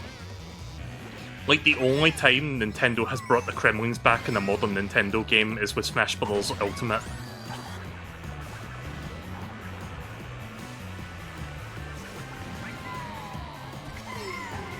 And technically that wasn't even Nintendo that did that, that was like fucking Masahiro Sakurai that ultimately landed on that decision. Oh no! Nah, we're fine. Didn't get a lot of coins there, but it doesn't matter, honestly. Right, that's the second Retro Cup done, 2 more to go on that, and then we do the 4 DLC tracks from the Wii U version.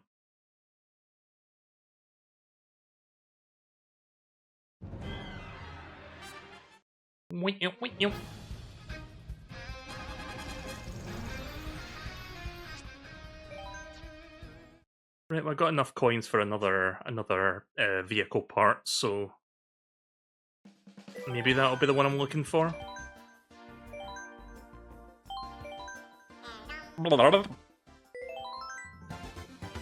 Button.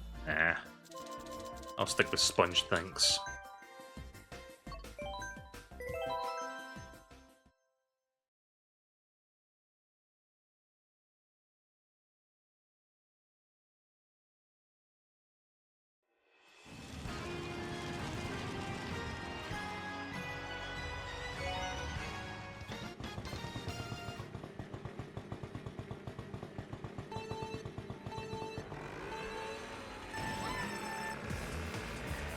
Right, so here's a Wario Stadium. I didn't catch the name of it.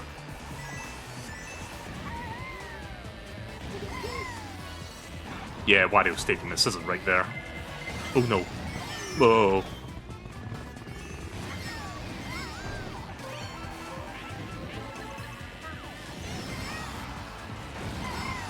Oh.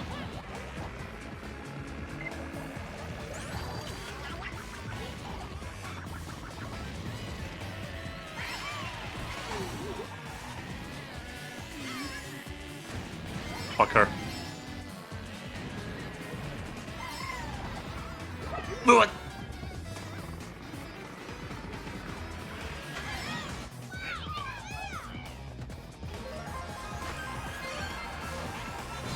Oh. Good. Oh my fucking god, please. Yeah, kind of having a bit of a rough start here.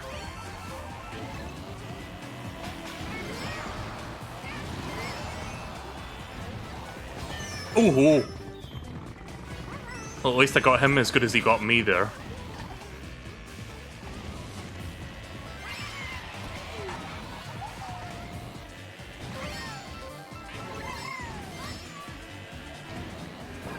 Oh my god!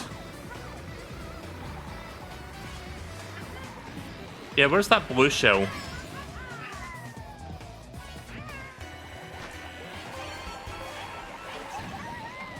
Oh.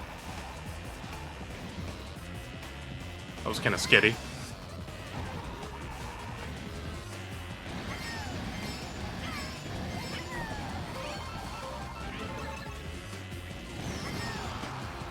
Good job, Toad.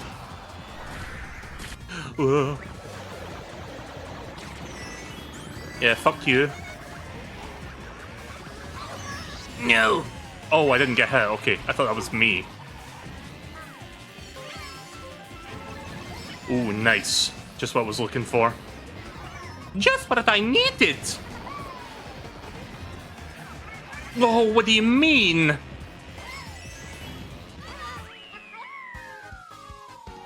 Fucking Toad, man. Fucking Toad. Yeah, it was kind of rough. I was getting Mario Karted just a little bit there. I was kind of like, I was feeling like a crab in a bucket during that. Just a little. Right, double dash Sherbert Land. Finally, more Shy Guys to commit genocide on.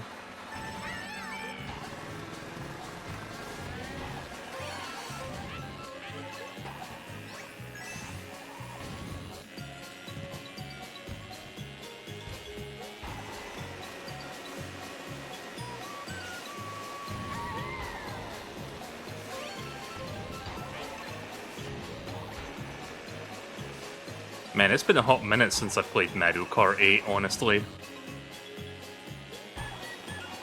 But the last time I really streamed it was when I was checking out all of the new Booster Course Pass stuff, when it was like dropping bit by bit. Those were fun streams. I imagine there's still a lot of people playing online. And I imagine there will continue to be people playing online on the NSO going forward, because you can like play like, you know, Mario Kart 8 on the Switch too.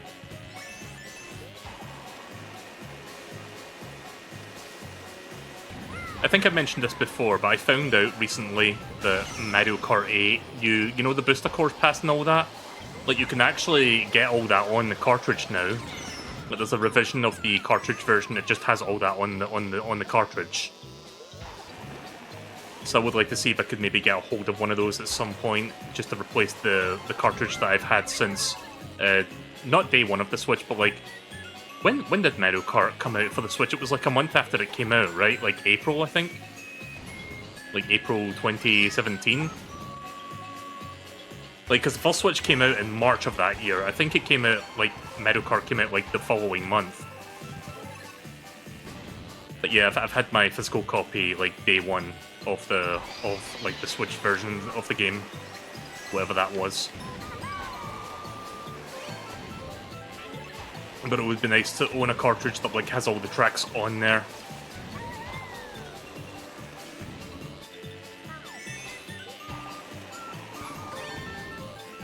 But since we got a new Mario Kart coming out soon, maybe I should hold off until Black Friday, because I imagine you could probably get Mario Kart 8 physical really cheap if I want to buy like another version of it that has like that stuff on there.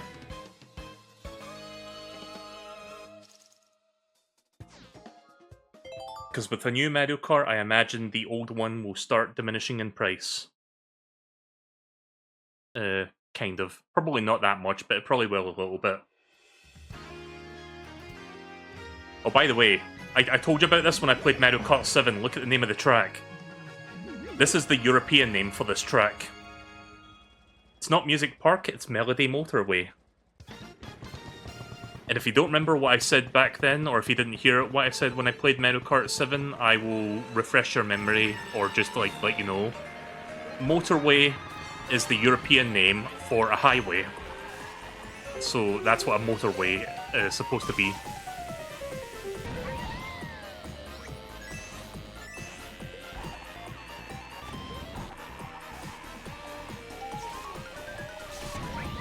But yeah, Mario Kart 7 had like a bunch of different name changes for some tracks. I mentioned about like Neo Bowser City being changed to Koopa City in Europe. You'll probably see that as well when I play like through that one soon. Whoa.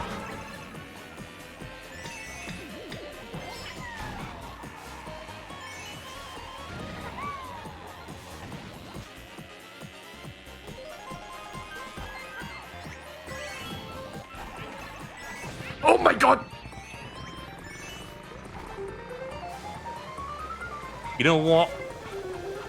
Yeah, Donkey Kong, you can take first place. Fuck you.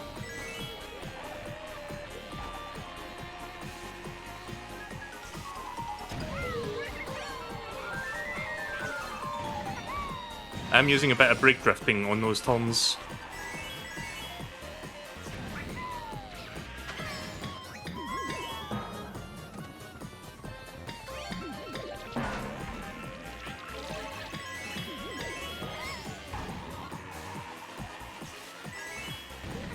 By the way, that shortcut's a bitch to do. I'm not gonna risk it.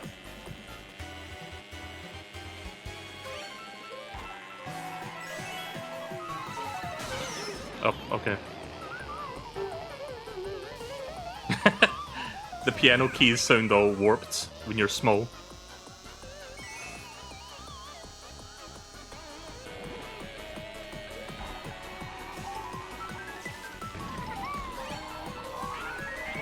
Alright. Well, at least I got something to defend myself. Watch a thunderbolt happen and then immediately be followed by a fucking blue shell.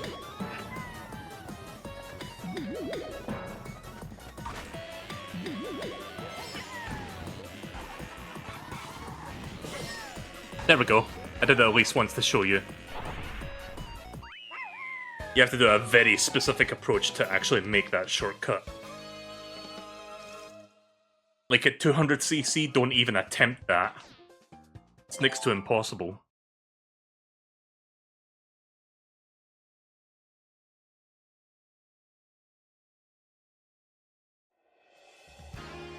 Right, in 64 Yoshi Valley. So chat, remember what I said when I played Mario Kart 64 during this marathon? That like, this track was so fucking elaborate that the fucking Nintendo 64 couldn't figure out where people were? Well, this game actually fixes that, because, you know, the Switch is just that powerful. Or the Wii U. Or both.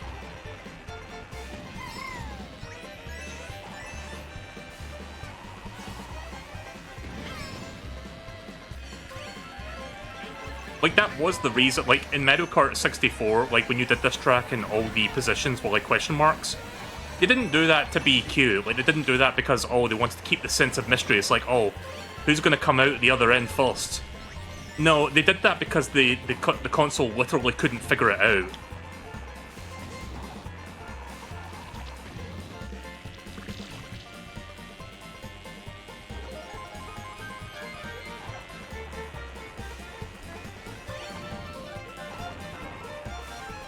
I think this is the fastest route, if I'm not mistaken, in this game.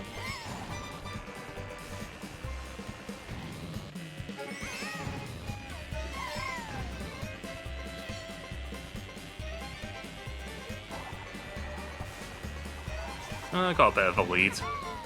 Can't wait for that blue shell to show up any moment.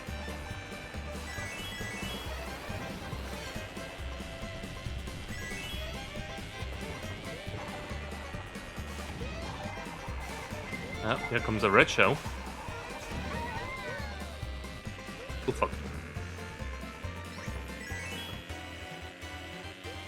By the way, you might not notice it, but when you grab a coin, even when you're at 10 coins max already, a coin actually gives you, like, a very tiny boost. It's negligible, but it's there.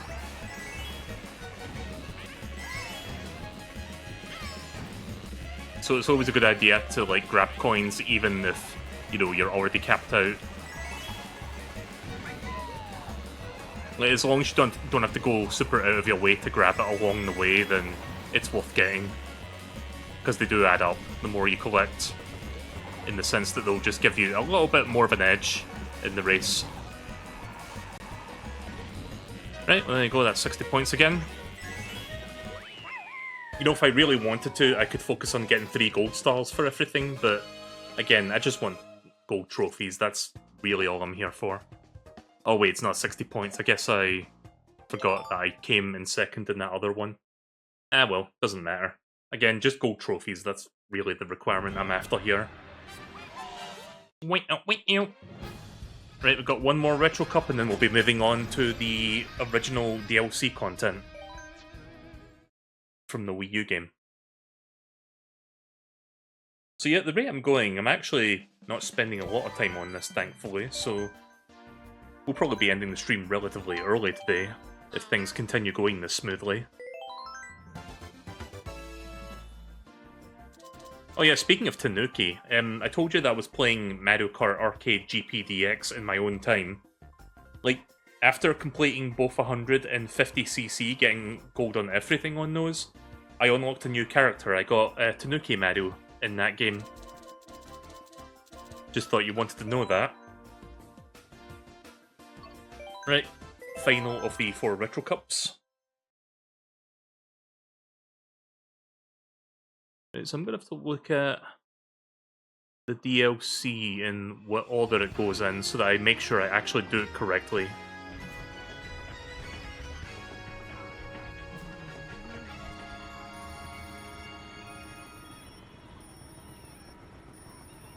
Right, I think I found the information I was looking for.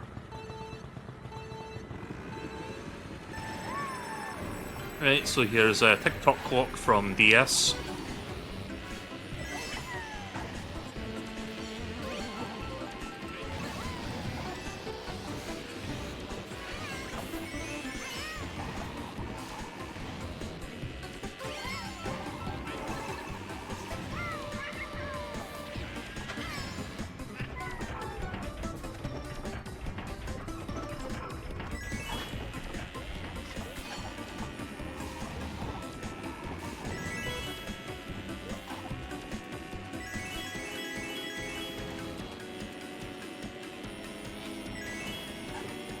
I think you can trick stunt jump off there as well, I just didn't do it at the correct time.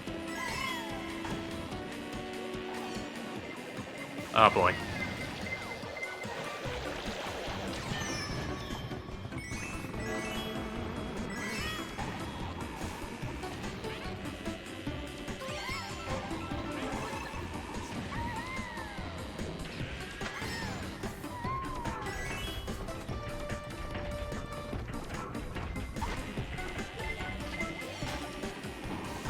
Right, well, I got an air horn. Again, watch a thunderbolt fucking take it away from me. Probably not, honestly. The red shell will do that.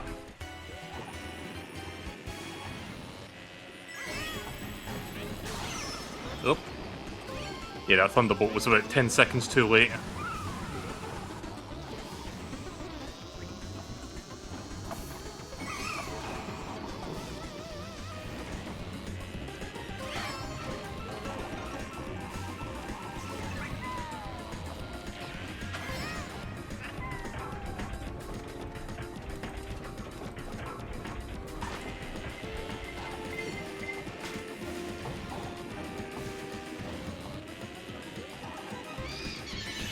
Bitch. Not that it really matters. I think that blue shell is just gonna bypass me. Never mind.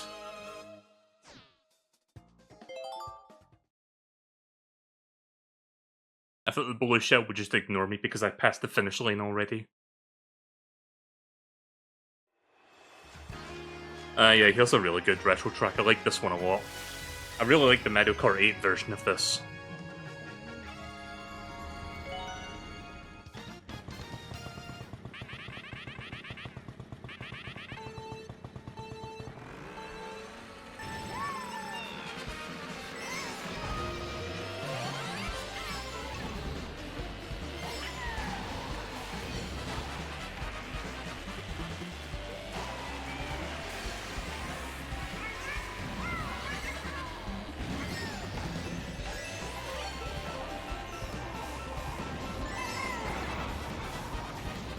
Gonna hold on to that mushroom as best as I can.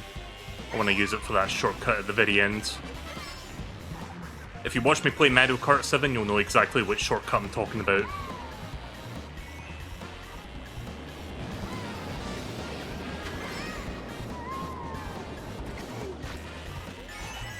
This one.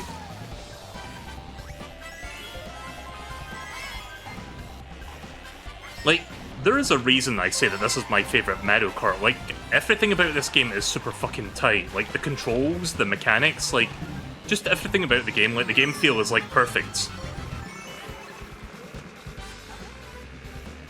This is just like the culmination of like many years of like different installments and iterations and like them figuring out things through trial and error, pretty much.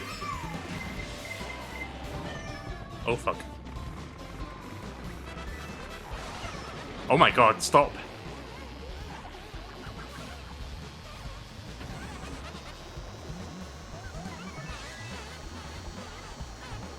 Give me a mushroom, please. Whatever. They replaced the bush. Oh no.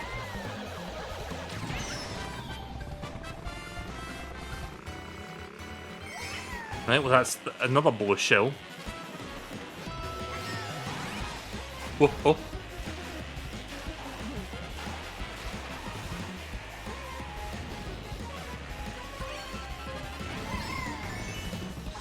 Oh fuck. A little bit of a sloppy approach there, but that's okay. Nah, we're fine.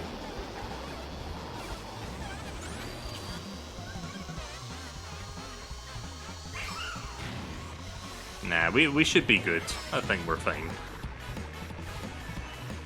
I was getting medo-carted a little bit there, but I think we're more or less in the clear now.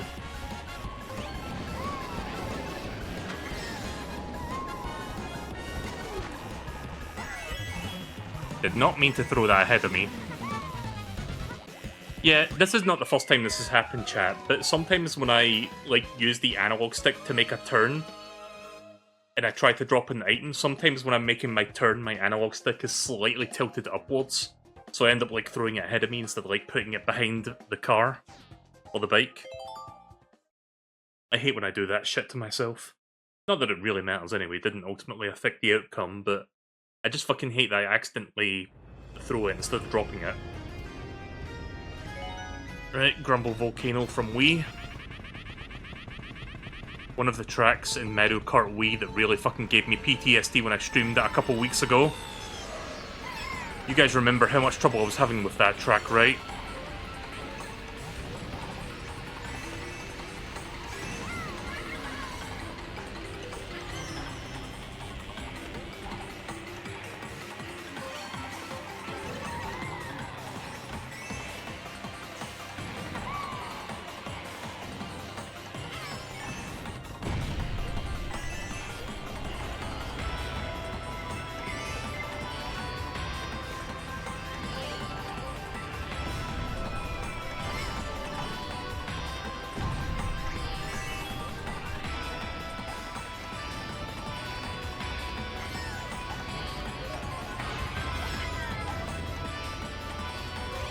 So yeah, first for the Mario Kart series is that you actually have a button to look behind you in this game.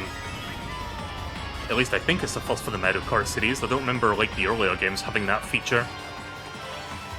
But yeah, it makes a world of difference to be able to see what's happening near you, if you need to.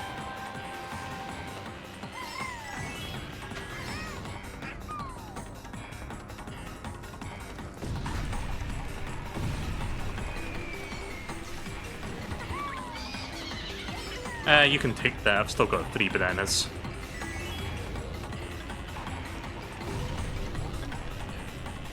Oh, blue shell incoming. Might as well drop my bananas now. Well, that's coming.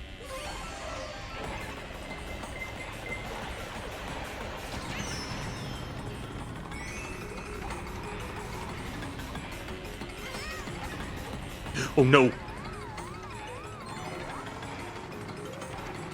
Yeah, drive up behind me, Rosalina, see what happens.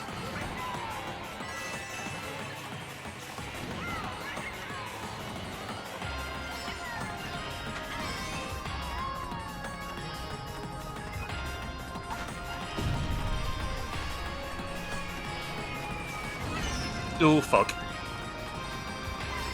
What perfect timing for that to land right in my face. Nah, we're good. We are good.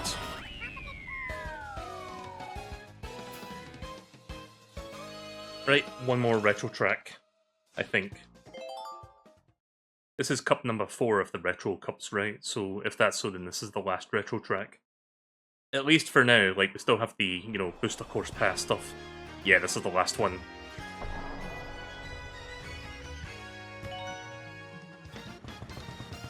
So this track immediately addresses my biggest criticism with the original Mario Kart 64's Rainbow Road.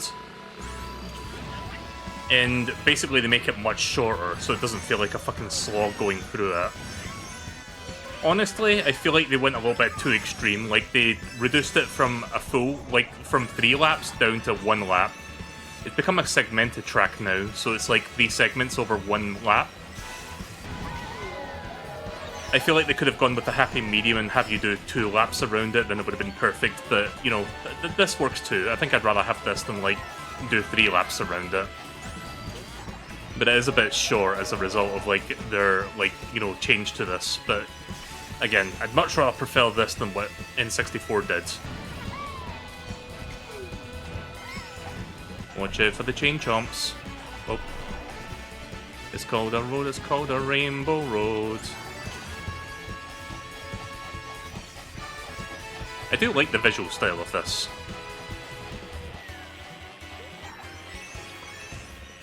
Also, that fucking train that flies by with that stock horn sound effect. Like, I've heard Nintendo use that stock horn, train horn sound in like fucking Mario 3D World and Mario Galaxy and shit. They've used that sound effect in a number of their first-party games, mainly the Mario games. I think Odyssey might have used it as well. I know it's in 3D World, and I know it's in Galaxy.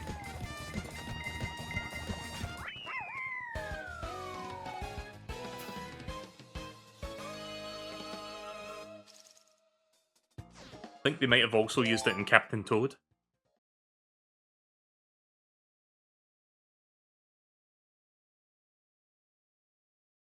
Right, so let me just quickly see which track I am supposed to do next. Because I think I have the answer right here.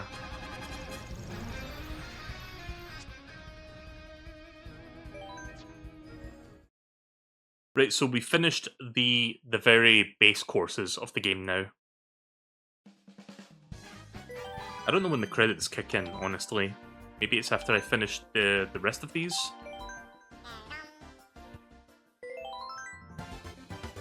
Right, false tiles. Again, I'm gonna stick with sponge. There you are. Right, so let me just quickly check what's next. It seems like... Yeah, okay, right, so...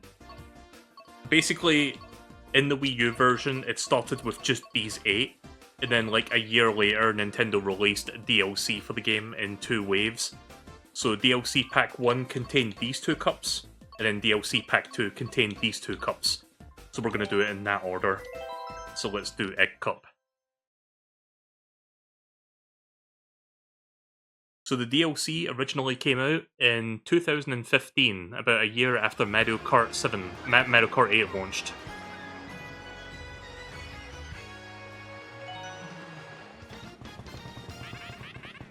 So you'll see a mix of retro stuff, and you'll also see some new tracks made specifically for these DLCs.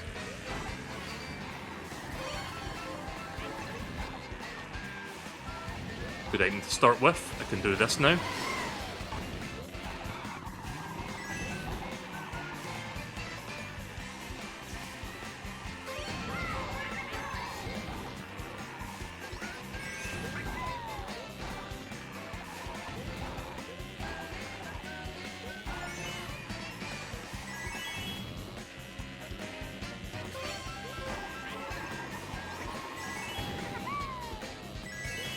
Ba-da-ba-ba-ba.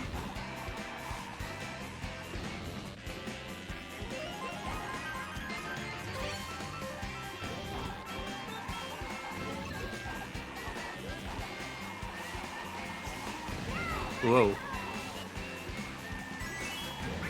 Yeah, I'm just flying away at this point. Yeah, try throwing a blow shell at me now. Yep, there's a blow shell coming. Thankfully, I'm prepared for it this time. Oh no, blue shell, oh no!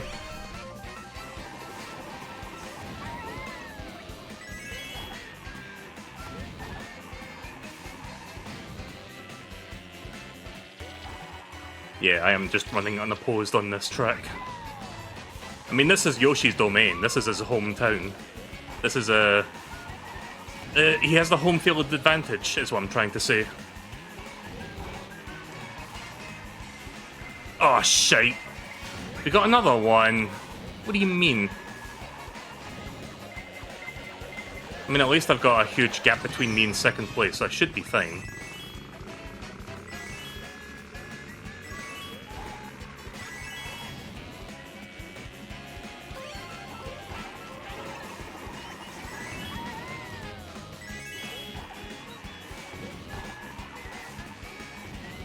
Alright, that was easy. Again, pretty much running unopposed for that entire race. Man, I'm starting to feel hungry. As soon as I am done streaming the first half of this game, I'm gonna go get something to eat.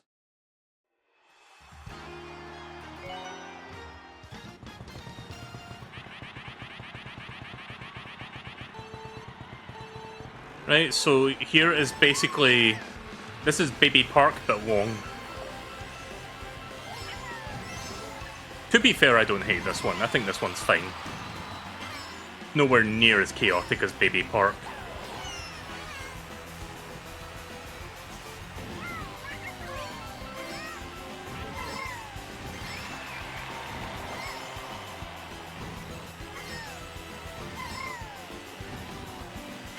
I do like that the track basically randomly generates a layout for you before the race begins. So it's never the same, like, twice. I mean, it can be sometimes, because it's, like, limited to, like, different things it does. But, like, different segments of the track where the ramps would be are, like, different every time you play it, so that's kind of cool. But inevitably, you will play, like, very similar or, like, same tracks, because it will eventually land on the same combinations. But it does give it a bit of variety of its own. It gives it some identity. But yeah, it's basically, like, this track is basically just a test of, oh, how good are you timing your, like, stunt jumps. Ah!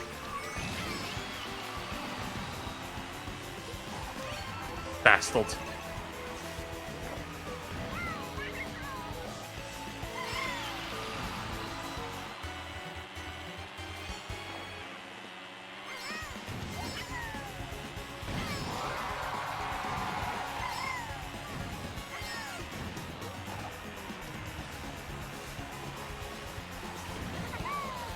Ah, boy. Well.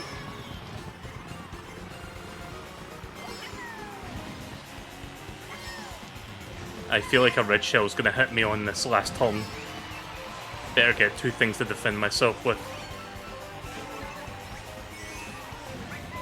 Nah, we're fine.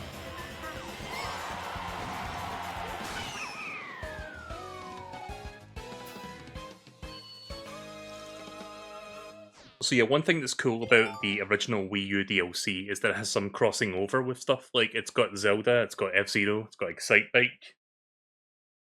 And I think the second wave has, like, Animal Crossing. Dragon Driftway, speaking of Mario Galaxy, I think I just saw Gobblegut there.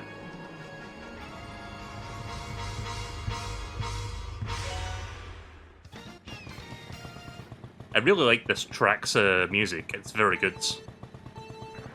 The track itself is one of the more difficult ones from the initial DLC lineup, especially in 200cc, but this one really tests your, like, turning abilities.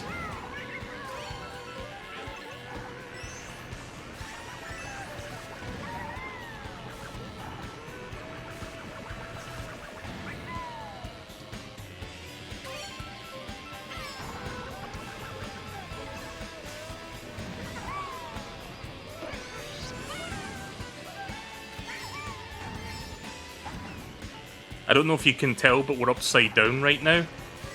Because when I was passing by that one jump there, I could see the Mario Kart thing upside down in front of me. I'll point it out when we get there again, like, pay close attention to, like, ahead of me and you'll see, like, the Mario Kart starting line, finishing line signpost thing, where it says Mario Kart, but it's, like, upside down. But yeah, we basically go through this part and then we end up upside down for a short while. So yeah, look ahead of me here.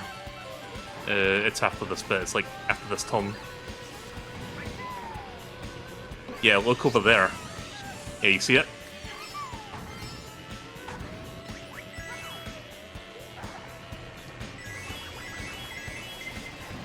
Ugh.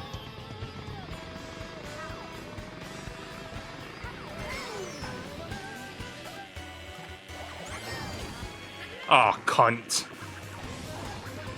Air horn. I need an air horn. I need an adult. Fuck. It didn't even hit anyone. Oh no!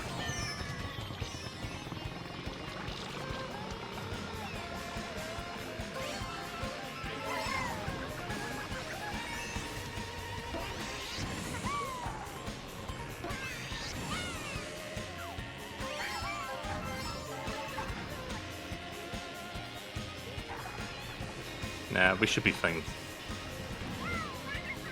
Yeah, we good. Yeah, it was a little bit dicey there, but we're fine.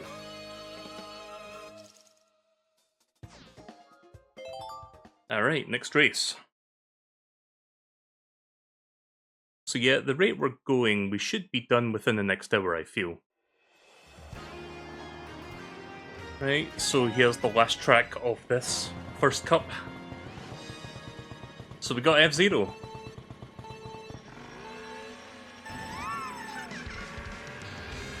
You know, I kinda hate that F-Zero 99 exists, because I can no longer make the joke that this was the only time Nintendo has acknowledged F-Zero in recent years.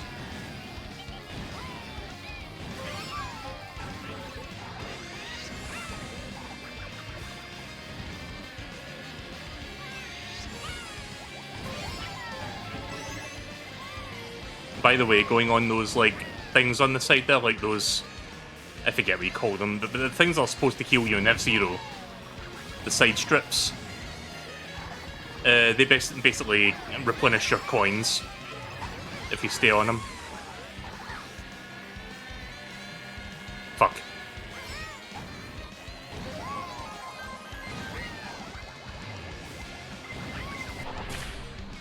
Nope. Nope. Fuck off. I would have loved if that green shell hit me in the back. That would have been perfect. Oh god. Whoa. So yeah, this is a really good track, this one. I like it. Very fast, very frantic, and goddamn that music. Like, the fucking orchestra went super hard on this, and I love it.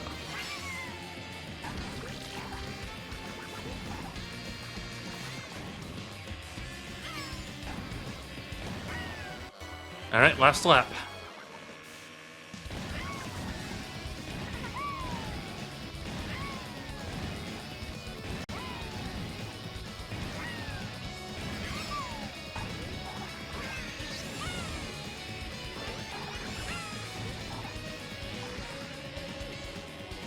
He's still right behind me. I would get myself some more coins, but I also don't want to slow down.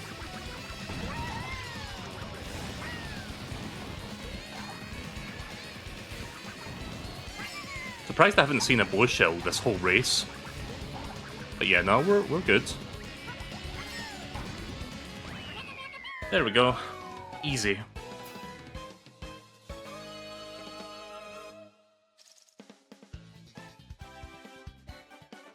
And I also like that as well, with the victory music as the F-Zero music. Alright, so that's the first of the two cups in Wave 1, or DLC Pack 1, I think it was called.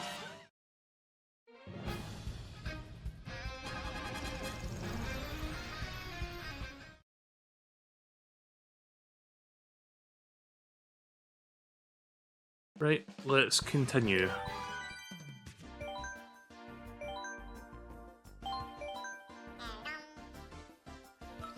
Right, now for the second one from this DLC pack. So this one's the Triforce Cup. And you can probably tell, with if you didn't see it there, you can probably tell what the last cup of the last race of this particular thing is going to be, based on that name.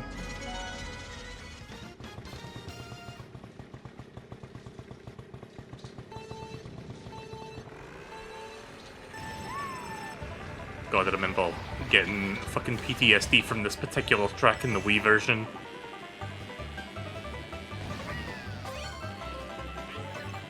Like, because it was like the last race of the Flower Cup, and it was always the one where I fucked up and had to like fucking retry Flower Cup like 5 times because of it.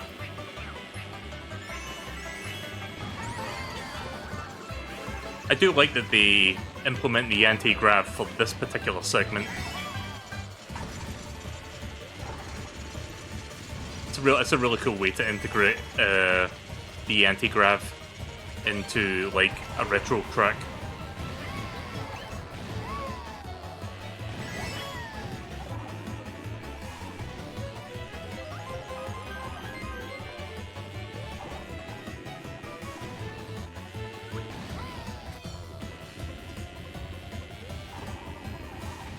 You know, I forgot this was a DLC track in the Wii U version. I thought this was like vanilla, but it's not.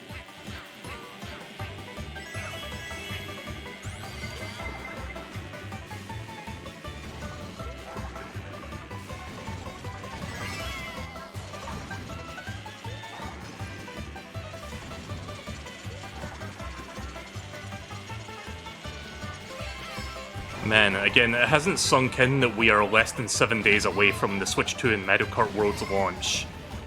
Like, can you tell I'm, like, super fucking excited? I mean, I dedicated a whole fucking month to, like, doing Mario Kart games, of course I'm excited. But yeah, I'm just really looking forward to, like, a new Mario Kart, finally. After so many goddamn years. Again, over a decade. We've had this game for over a decade, and only now are we getting a new installment. Again, Tour doesn't count. I don't count that one. And having played Tour the other day, I still don't count it.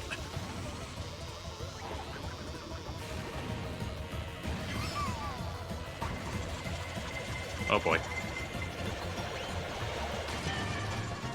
Nah, we got enough time here.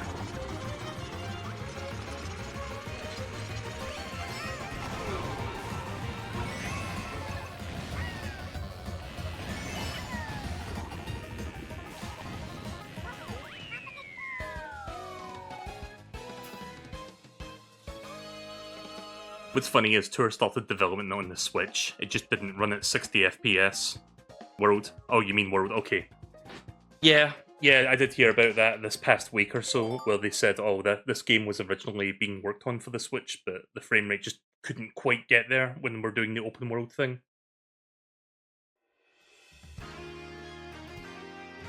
By the way, chat, this game has yet another Rainbow Road in it. This is the first for the series where we have more than 2 Rainbow Roads in a single game. I really like, this is like my favourite version of SNES Rainbow Road in any Mario Kart. I think this one's really well designed. Like, they made the track way wider, so it, you know, accommodates for like all 12 people. And it doesn't feel as bullshit. Like, yeah, there's no guardrails, but it doesn't feel like you're in as much danger. Which I am all for, because I fucking hated SNES Rainbow Road. Like, that one always made me panic whenever I would play that one. Ooh.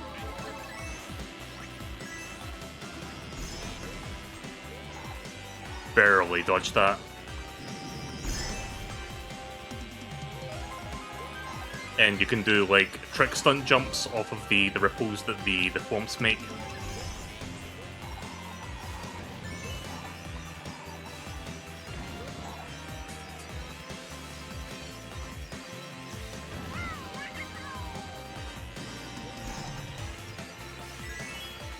I love how bright and vibrant this one looks as well. It's easily the most like vibrant out of all the Rainbow Roads in this game. Very bright, very colourful, but it's not something that like makes me want to close my eyes. I do enjoy looking at it.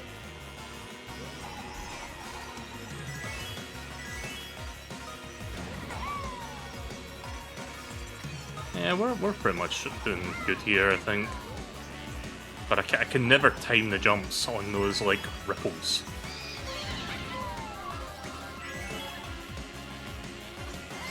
There we go, I got one jump.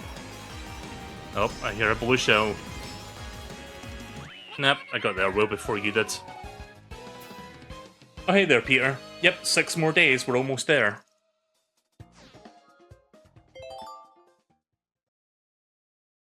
So we're actually not that far from the end of tonight's stream. I still have like 2 more cups ahead of this because I'm only doing the first half of the game tonight.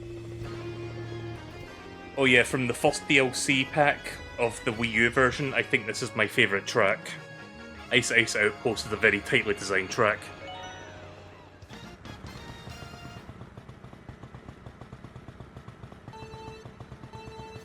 Much like Dragon Driftway, this one really tests your ability to steer and handle on these like turns.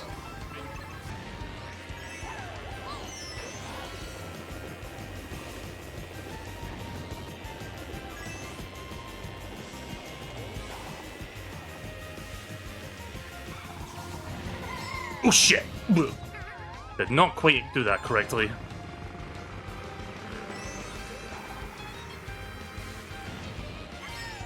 Forgot about that other shortcut, thanks for showing me that, Toad. Yeah, this track has a few good shortcuts in it.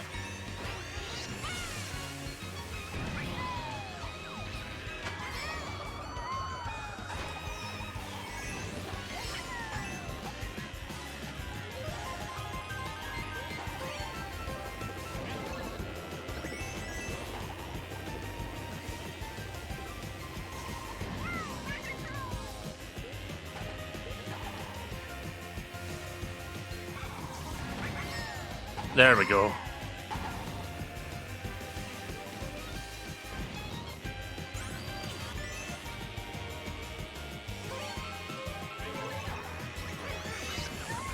I feel like this is the track that may best demonstrate the anti-gravity mechanics of this game. Yeah. I see 2 bullet bills on the fucking track.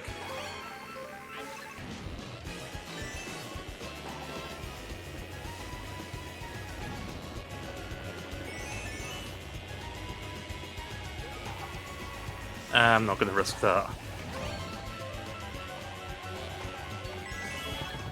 Fuck.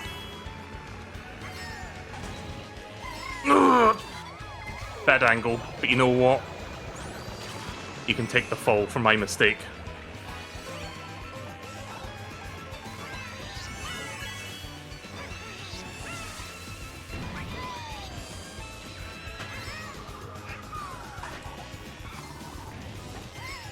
There we go.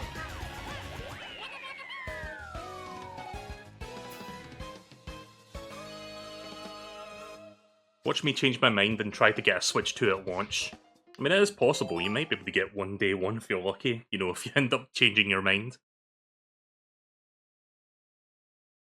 I think I mentioned this during my marathon, but I have only ever got a console at midnight once in my life.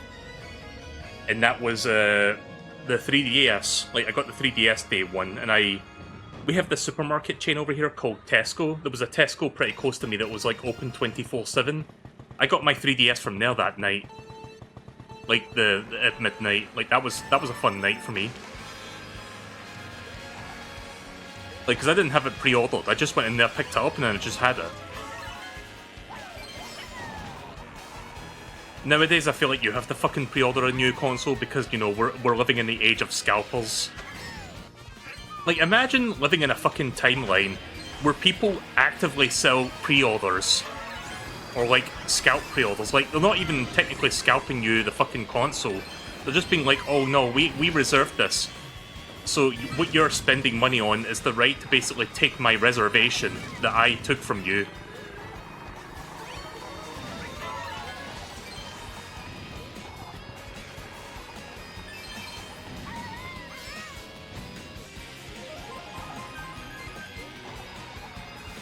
Anyway, this last track is obviously based off of Zelda. It's a pretty good one. I like to make 2 little changes to the Mario Kart thing here. Like, one thing, like, the coins have been replaced with rupees, and the other thing, when you grab an item, instead of the Mario Kart roulette, you hear, like, the Ocarina of Time opening chest sound effect.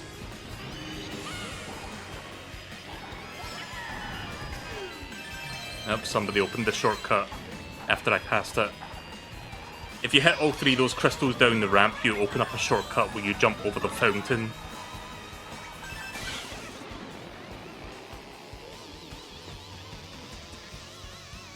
I believe eBay has started cracking down on that finally.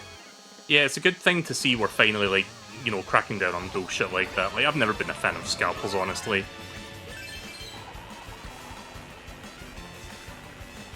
Definitely, like, some, like, I feel like it's some form of, like, customer abuse, in a sense.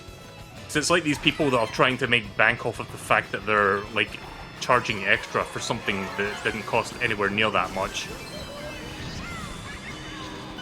Ah, shit, if I knew that was going to happen, I would have been ready for that. Ah, well. Yep. No, I hate it when I'm not fast enough to drift.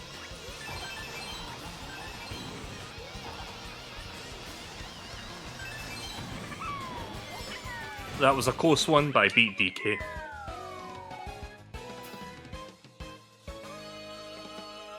I wonder if we will get other Nintendo properties in Worlds. I don't think at launch, but I could easily see them adding DLC to the game down the line, and they'll probably do it then. Like, I just want Kirby in Mario Kart. Like, is that so much to ask, Masahiro Sakurai? Like, is that just too much to ask for? Fucking put Kirby in there, you coward. I'm saying it like Masahiro Sakurai directed Mario Kart. He did not.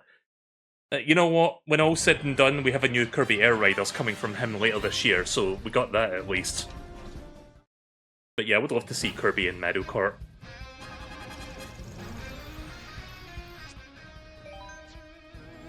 Right, so that's DLC Pack 1 from the Wii U. Now we've just got DLC Pack 2, and then we're done for tonight.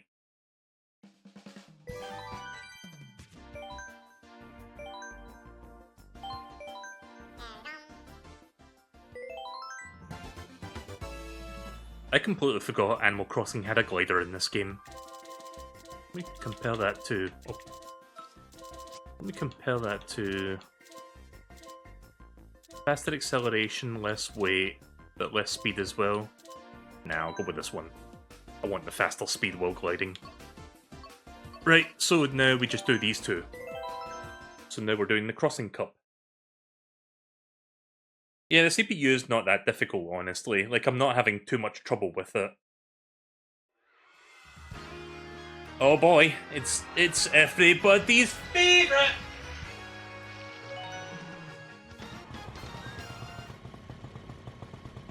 Starting with the CBT already.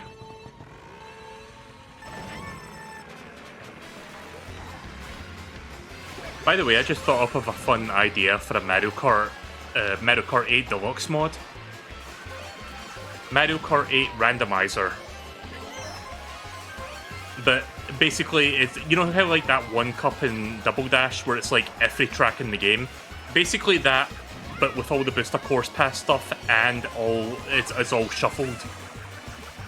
So you don't know which one you're gonna do next. But it will begin with Mario Kart 8 Mario Circuit, and it will end with Mario Kart 8 Rainbow Road. I don't know if such a mod exists, but maybe someday I'll stream something like that. Oh boy, here we go.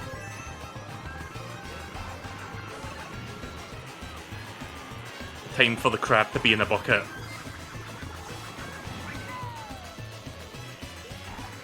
Wait, who's even in second? Is it Link?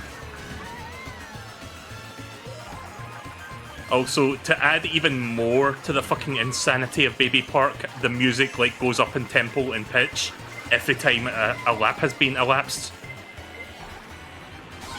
Ugh.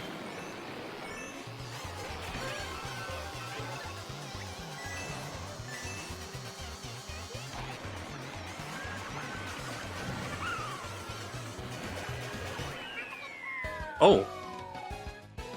I thought that blue shell was going to hit me, but it was actually so far behind me, it was like over a lap behind me. That's funny. That completely caught me off guard there. I was not expecting that. Can't believe I was that far ahead. Right, GBA Cheeseland. I think with the GBA tracks, they did a good job like trying to add a bit of depth to them.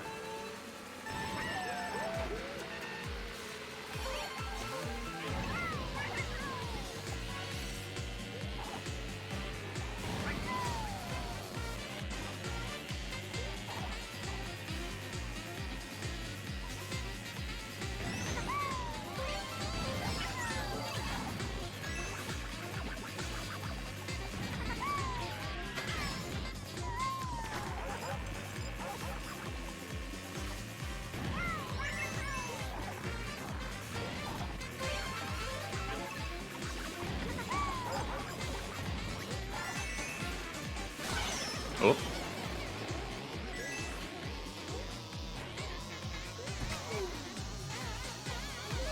I hate that when you're, like, so slow. Like, when you're small, you become so slow that you generally can't do trick stunt jumps. Unless you're, like, at absolute max speed.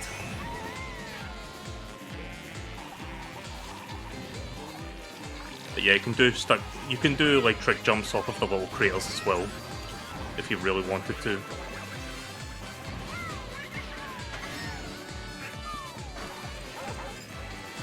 Oh fuck.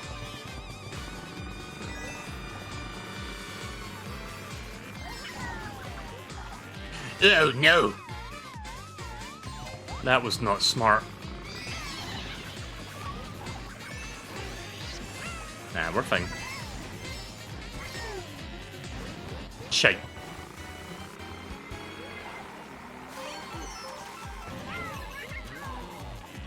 Well, I'm glad that that red shell intervened there.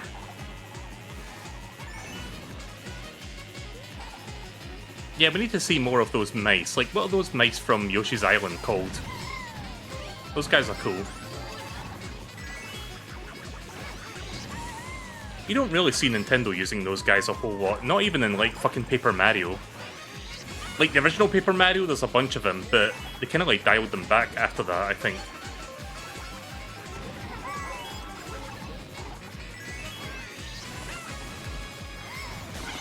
Oh boy.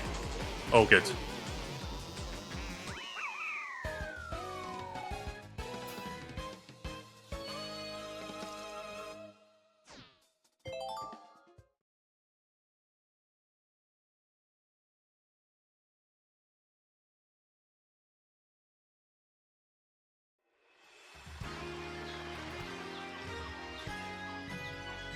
Okay, this one's pretty good. I like Wild Woods. Oh yeah, this one you're actually starting on a wall facing straight down. Like, look at the toads. Like, they're standing the right way up.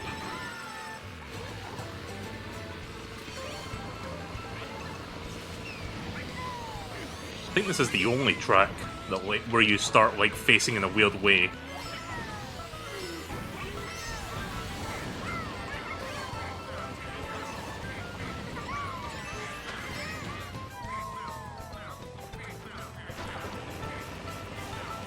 I love the amount of detail they put into this one track, because there's that little Shy Guy, like, treetop village in there. Like, so much little details in that one bit alone, and you're only in there for, like, 2 seconds.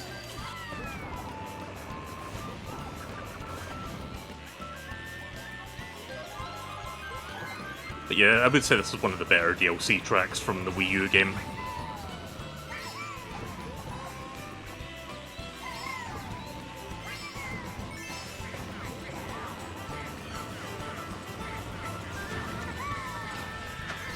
Yeah, this little village here. I wonder how much work went into, like, designing that little area. Like, fucking countless hours of, like, artists and models and shit making assets for that one little room. And then you're only in there for all but 3 seconds, so you don't really get to appreciate it.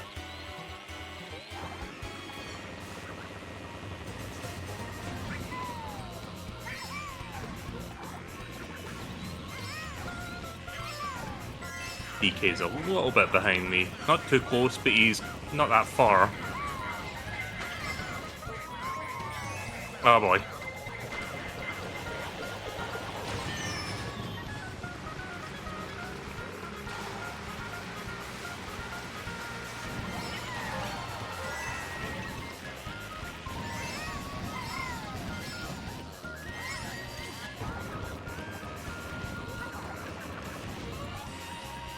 Right, well, I managed to hit him. I think I knocked him off the ledge.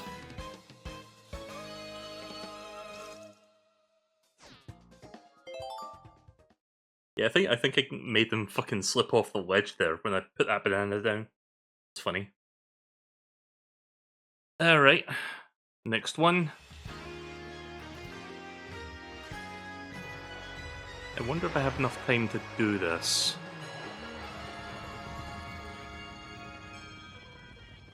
Guys? Where's Punchy?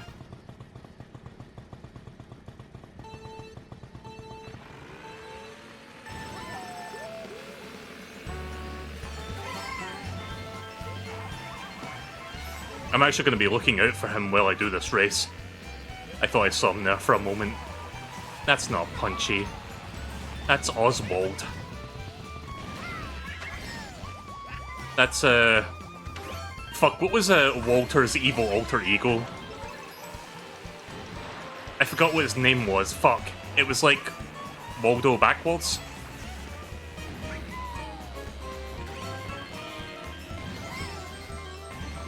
There's Mr. Rossetti. I haven't seen him yet. I don't know if he spawned this time around. Like, the villagers, like, shuffle around every time. I see Bob. I see, what's his face? The guy you see on the train.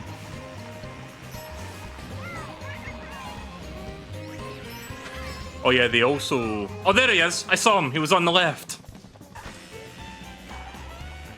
But yeah, they also made a change to the coins in this. They now make them bells for this one track, which I think is like a really nice touch.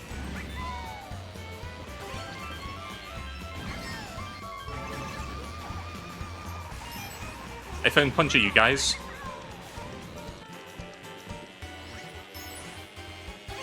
Can you tell that Punchy is my favourite Animal Crossing villager? I just really vibe with him a lot. So yeah, look on the left. Like, there he is right there.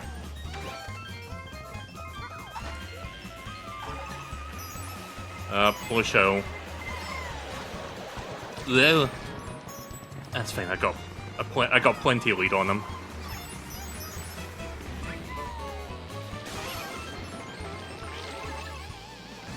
I'm glad that I picked that up just just after the Thunderbolt, not before it.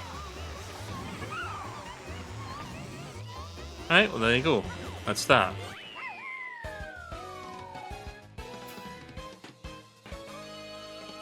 I love that I still have that Where's Punchy graphic back from when I streamed Mario Kart 8 like a few years ago. Drybones, thank you very much for subscribing on YouTube. Right, so we got one cup left for tonight, so we should be done inside of 3 hours tonight at the rate we're going. I could probably just do like a whole session where it's like I just do every single cup, but I'm running into issues getting the DLC to work with a save file, so I'm just going to figure that out in between tonight's stream and tomorrow's stream.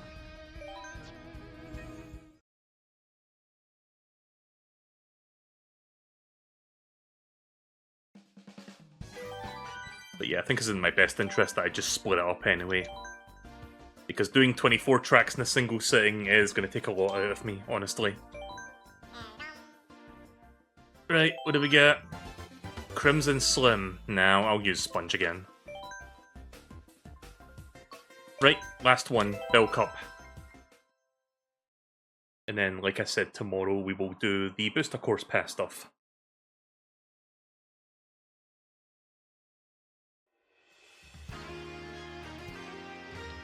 Koopa City, yeah, there it is. Like, what's it called in America?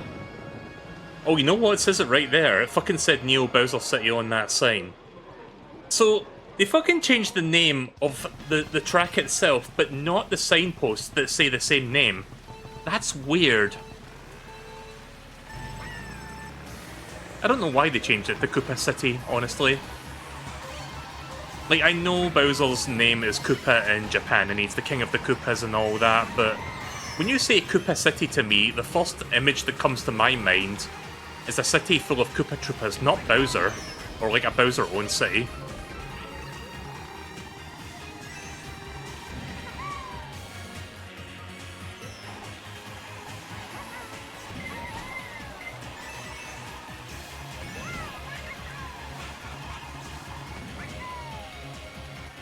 Oh, by the way, I think I mentioned this when I played MeleeKirby 7, that this version of the track is always raining. So you have to watch out for less traction on the road when you're taking certain turns, especially in 200cc. Like, 200cc version of this is really tough. Like, you have to be on your A game on that one.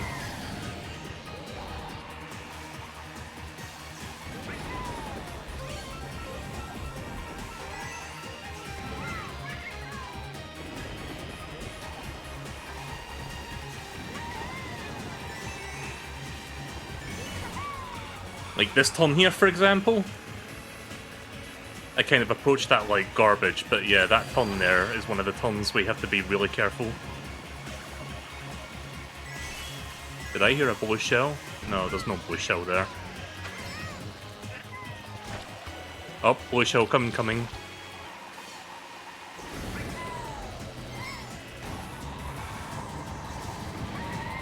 Shit. Well, at least I caught Toad in the blast. Fuck you.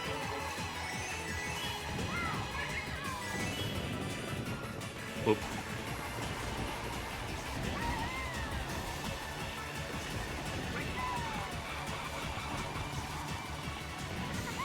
Yeah, that's where the drifting brake mechanic comes in handy for that one turn.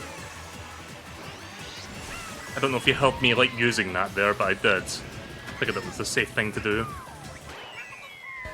I love that you can just smash into that.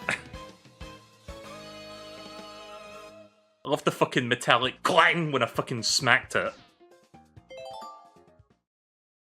My favourite track from MeleeKirby 7. Fun track, I always had an appreciation for the tracks with rain. But the reason why I love the Luigi circuit from MeleeKirby Super Circuit. Oh hey, speaking of GBA, here's another good GBA track. And again, they add a lot of depth to this one compared to the original, where it was just like purely flat. Yeah, that's the thing I notice about MeleeKirby 8, like, when they do retro tracks of SNES games, it's like pretty much just flat for the most part. But then when it's GBA, it's like they actually give them depth.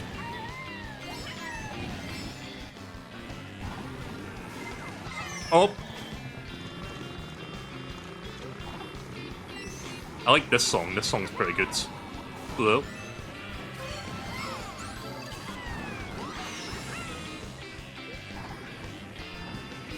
I'm not risking that. I'm not very good at approaching that shortcut.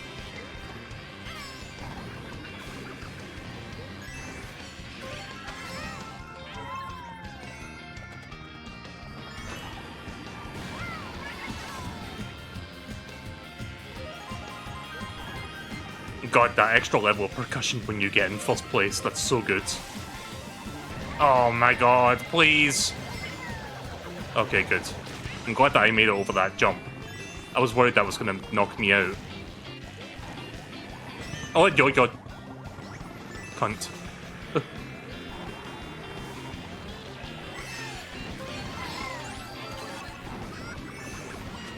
Oh god.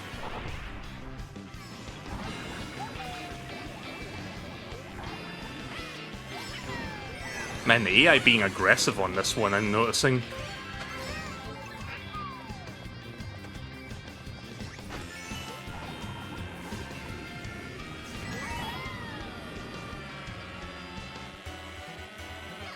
Whoop.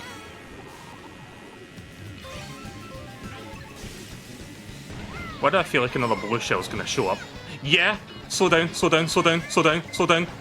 No!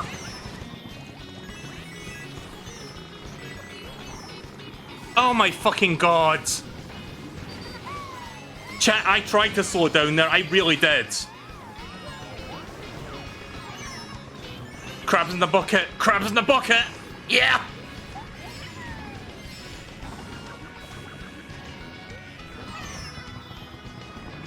Oh.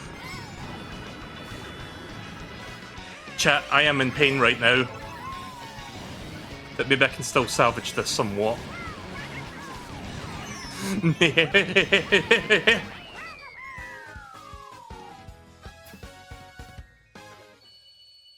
That hurt me. Oh. It's fine, we can still get gold. I can't believe that fucking happened. I tried my best to slow down there, but the boost kept me going. It was already too late. Anyways. Sorry for getting a little bit invested there, like that kind of sucked. Chat, I just noticed a detail there. So, this railway station has like signs above telling you which one, like which trains to go on for certain like destinations. I saw one that said Music Park. It doesn't say Melody Motorway, so why the fuck didn't they change that?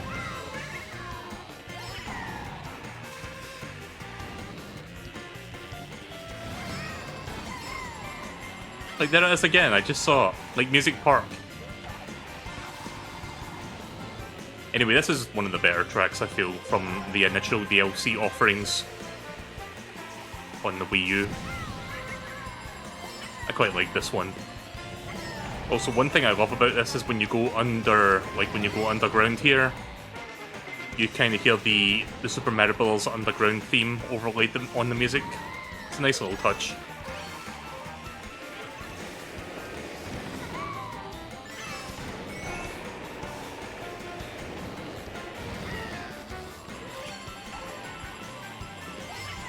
You know what?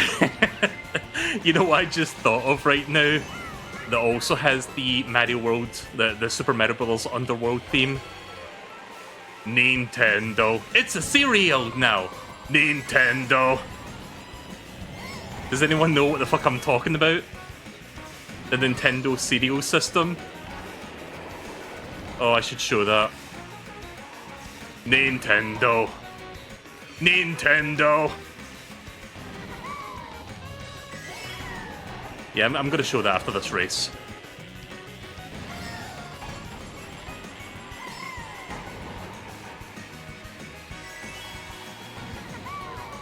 Easy. Let me see if I can find that real quick. 1 second.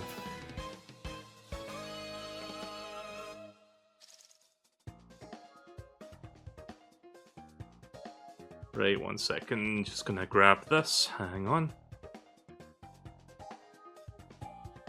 Okay. This will take a minute. I just need to download the video so I can, like, show you it. Oh. Why? Hold on a minute.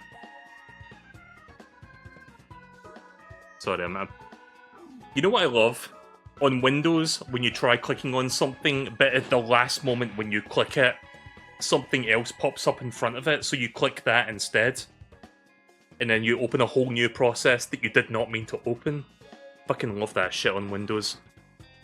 Right, hang on a second, set that to video so I can download it. Paste the link. Yeah, I'm going to show you something in just a moment. Let me just get the video prepped here. Might as well mute the stream while I'm at it. Just do that. Right, so I'm going to show you something fun here. If you've never seen this before, then get ready for a blast from the past. So this is not parody or anything. This is an actual commercial from the late 80s, early 90s in America. So this is, I kid you not, they called it the Nintendo Cereal System, and this is the product in question, and the jingle that goes with it. Nintendo, it's for breakfast now. Nintendo, it's a cereal. Wow. Nintendo, Super Mario Chunks. Nintendo, in a fruit flavored crunch. Nintendo, here's Zelda too.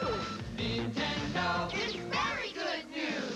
Nintendo, you just can't lose. Nintendo cereal system is a super part of this nutritious breakfast. Nintendo. 2 cereals in 1. Wow! So, we never had this cereal in the UK, so I never got to try this in my adolescence. Like, I was the kind of kid that like grew up with NES and SNES games, so this would have been perfect if I had this back in the day, but we never had this in Scotland, so I only knew about it like many years later when I was looking at like retro commercial compilations and shit like that.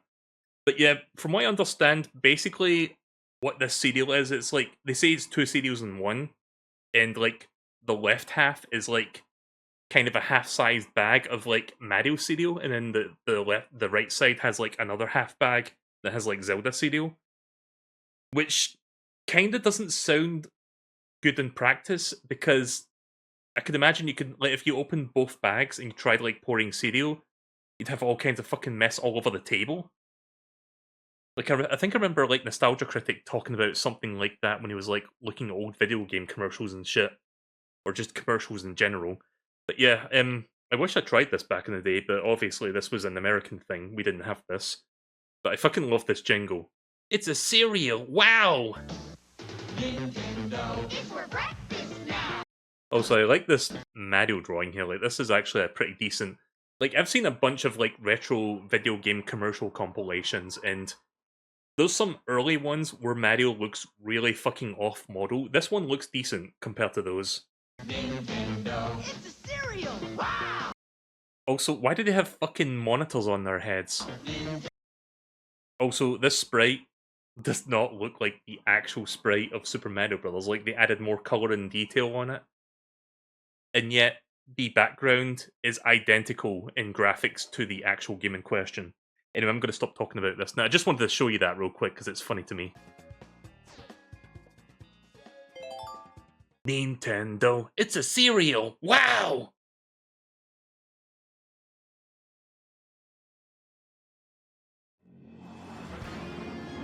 Right, so we got yet another F-Zero track. I believe this is the last track. Yes.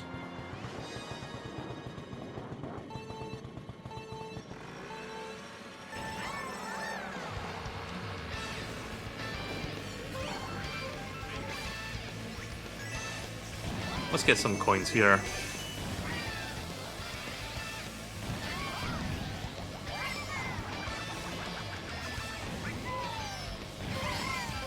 The F-Zero tracks are pretty good in this game, like both of them.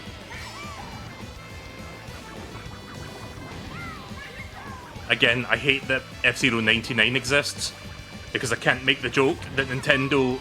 This is the last time Nintendo, like, acknowledged F-Zero was a thing. But no, they since made, like, a fucking F-Zero 99 game, and... I gotta be honest with you, chat, I tried getting into that game. I didn't know if it was for me. Like, I enjoyed Mario 35 way more than I enjoyed F-Zero or Tetris 99. Shame it doesn't exist anymore. Not officially, anyway. Oh, fuck. Damn it. Oh, right at the edge.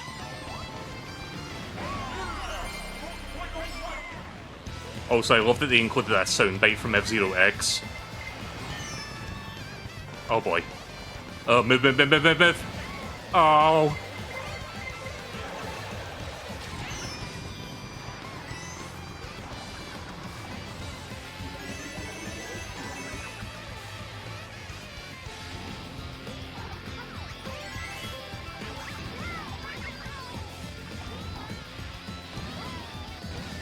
Oh, Jesus. Nah, we should be good.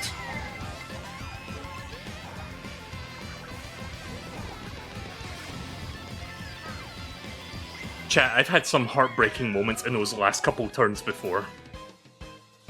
One of them on stream, when I did multiplayer matches with, like, friends. But yeah, no, we finished it, so we're done with that cup. I think we got one more cup left, I think, or was that the last one? I think that was the last one, actually. Yeah, that was. Unless I'm missing something, let me double check. I believe that was the last one, though.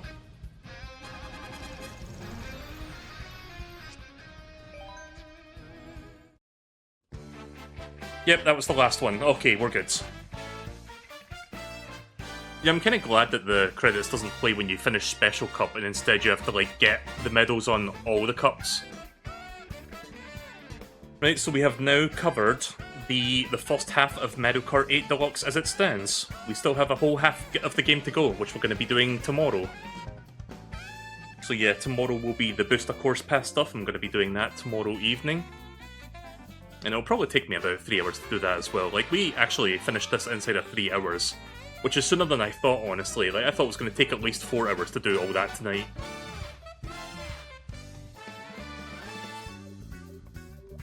But yeah, Mario Kart 8 is still my favourite Mario Kart. When Mario Kart World comes out, I'll probably enjoy it a lot. I'll probably get a lot out of it with, like, the replayability of, like, finding missions in the open world and whatnot. But I doubt it will be my favourite Mario Kart. It's a little bit too soon to say, but I wouldn't be surprised if I end up, like, coming back to this game, because this game has, like, a lot going for it, and it's got a ton of content now to enjoy. Did Donkey Kong just dab? But yeah, I do look forward to Mario Kart World still. Like, I'm excited for a new Mario Kart finally, after like 10 million years. You know, I should make... You know that one shitpost image of fucking ZA from Pokemon X and Y? And he's like... He's basically like crying over this like Pokemon, and he's like, it's been 10,000 years or something. I should make a version of that where it's just me in Mario Kart Worlds.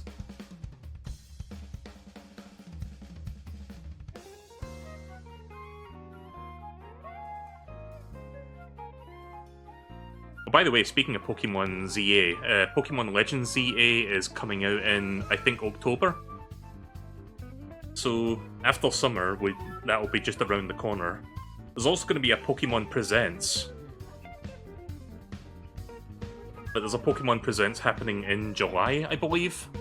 Weird for them to announce that now, because that's still like 2 months away, but I look forward to it. I will definitely stream the Pokemon Presents when that drops.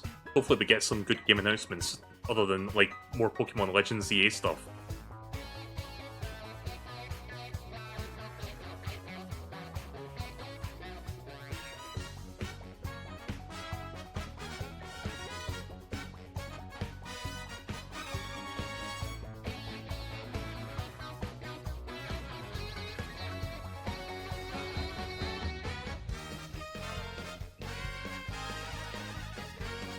$7/22 is when it happens, yeah, so that's roughly 2 months, a little bit under 2 months from now.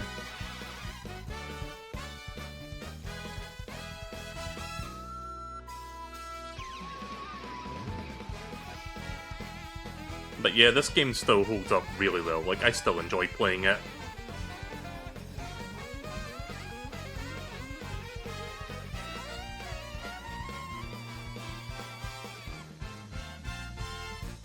Like, it's my favourite Mario Kart for a reason. Like, not only do I feel like the mechanics and the physics in this game are, like, perfectly fine-tuned over, you know, iterative, like, games from, like, the past 3 decades, but it's also got, like, some of the best tracks in the series, and it's got some really good retro track choices. And, you know, with the Booster Course Pass, it's got even more good stuff. There's a lot to love about this one. Also, I love the fake company names there.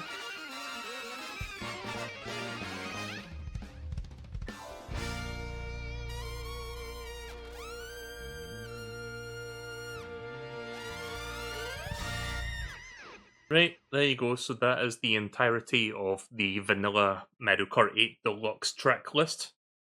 But again, that's only half of the game. We have another whole half to go, which I'm not going to be doing tonight. I'll be doing that tomorrow night. But yeah, I didn't even get a single star on that one. Ah well, I got the gold medal, that's all that matters to me. What did I get here? Not the glider I wanted. I want the cloud glider, because that's the one I like using. So, yeah, that's pretty much that. Just to give you a tease of what's to come, tomorrow I will be doing all of these.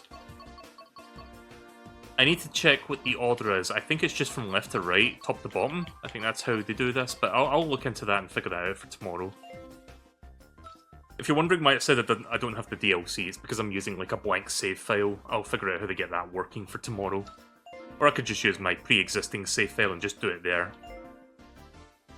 But yeah, that's going to do it for tonight. I hope you guys enjoyed watching me do the first half of Mario Kart 8 Deluxe. Wait, I got more coins. Hold on a minute. Oh, okay. Wait, do I just have a stockpile of coins? Wait a minute. Let me go back to the title screen again. No, never mind. Right, okay. Alright then, well that's the end of Mario Kart 8 Deluxe for tonight. Obviously, not the finale. I'm going to be doing one more part tomorrow where I do the rest of the tracks. So I hope you'll be there for that. I look forward to it myself, and I'll be glad to finally finish the marathon. And then, if I have time after that, I probably will. I will do like a little tier list of like all the Mario Karts and my overall like thoughts on them. So yeah, hope to see you then.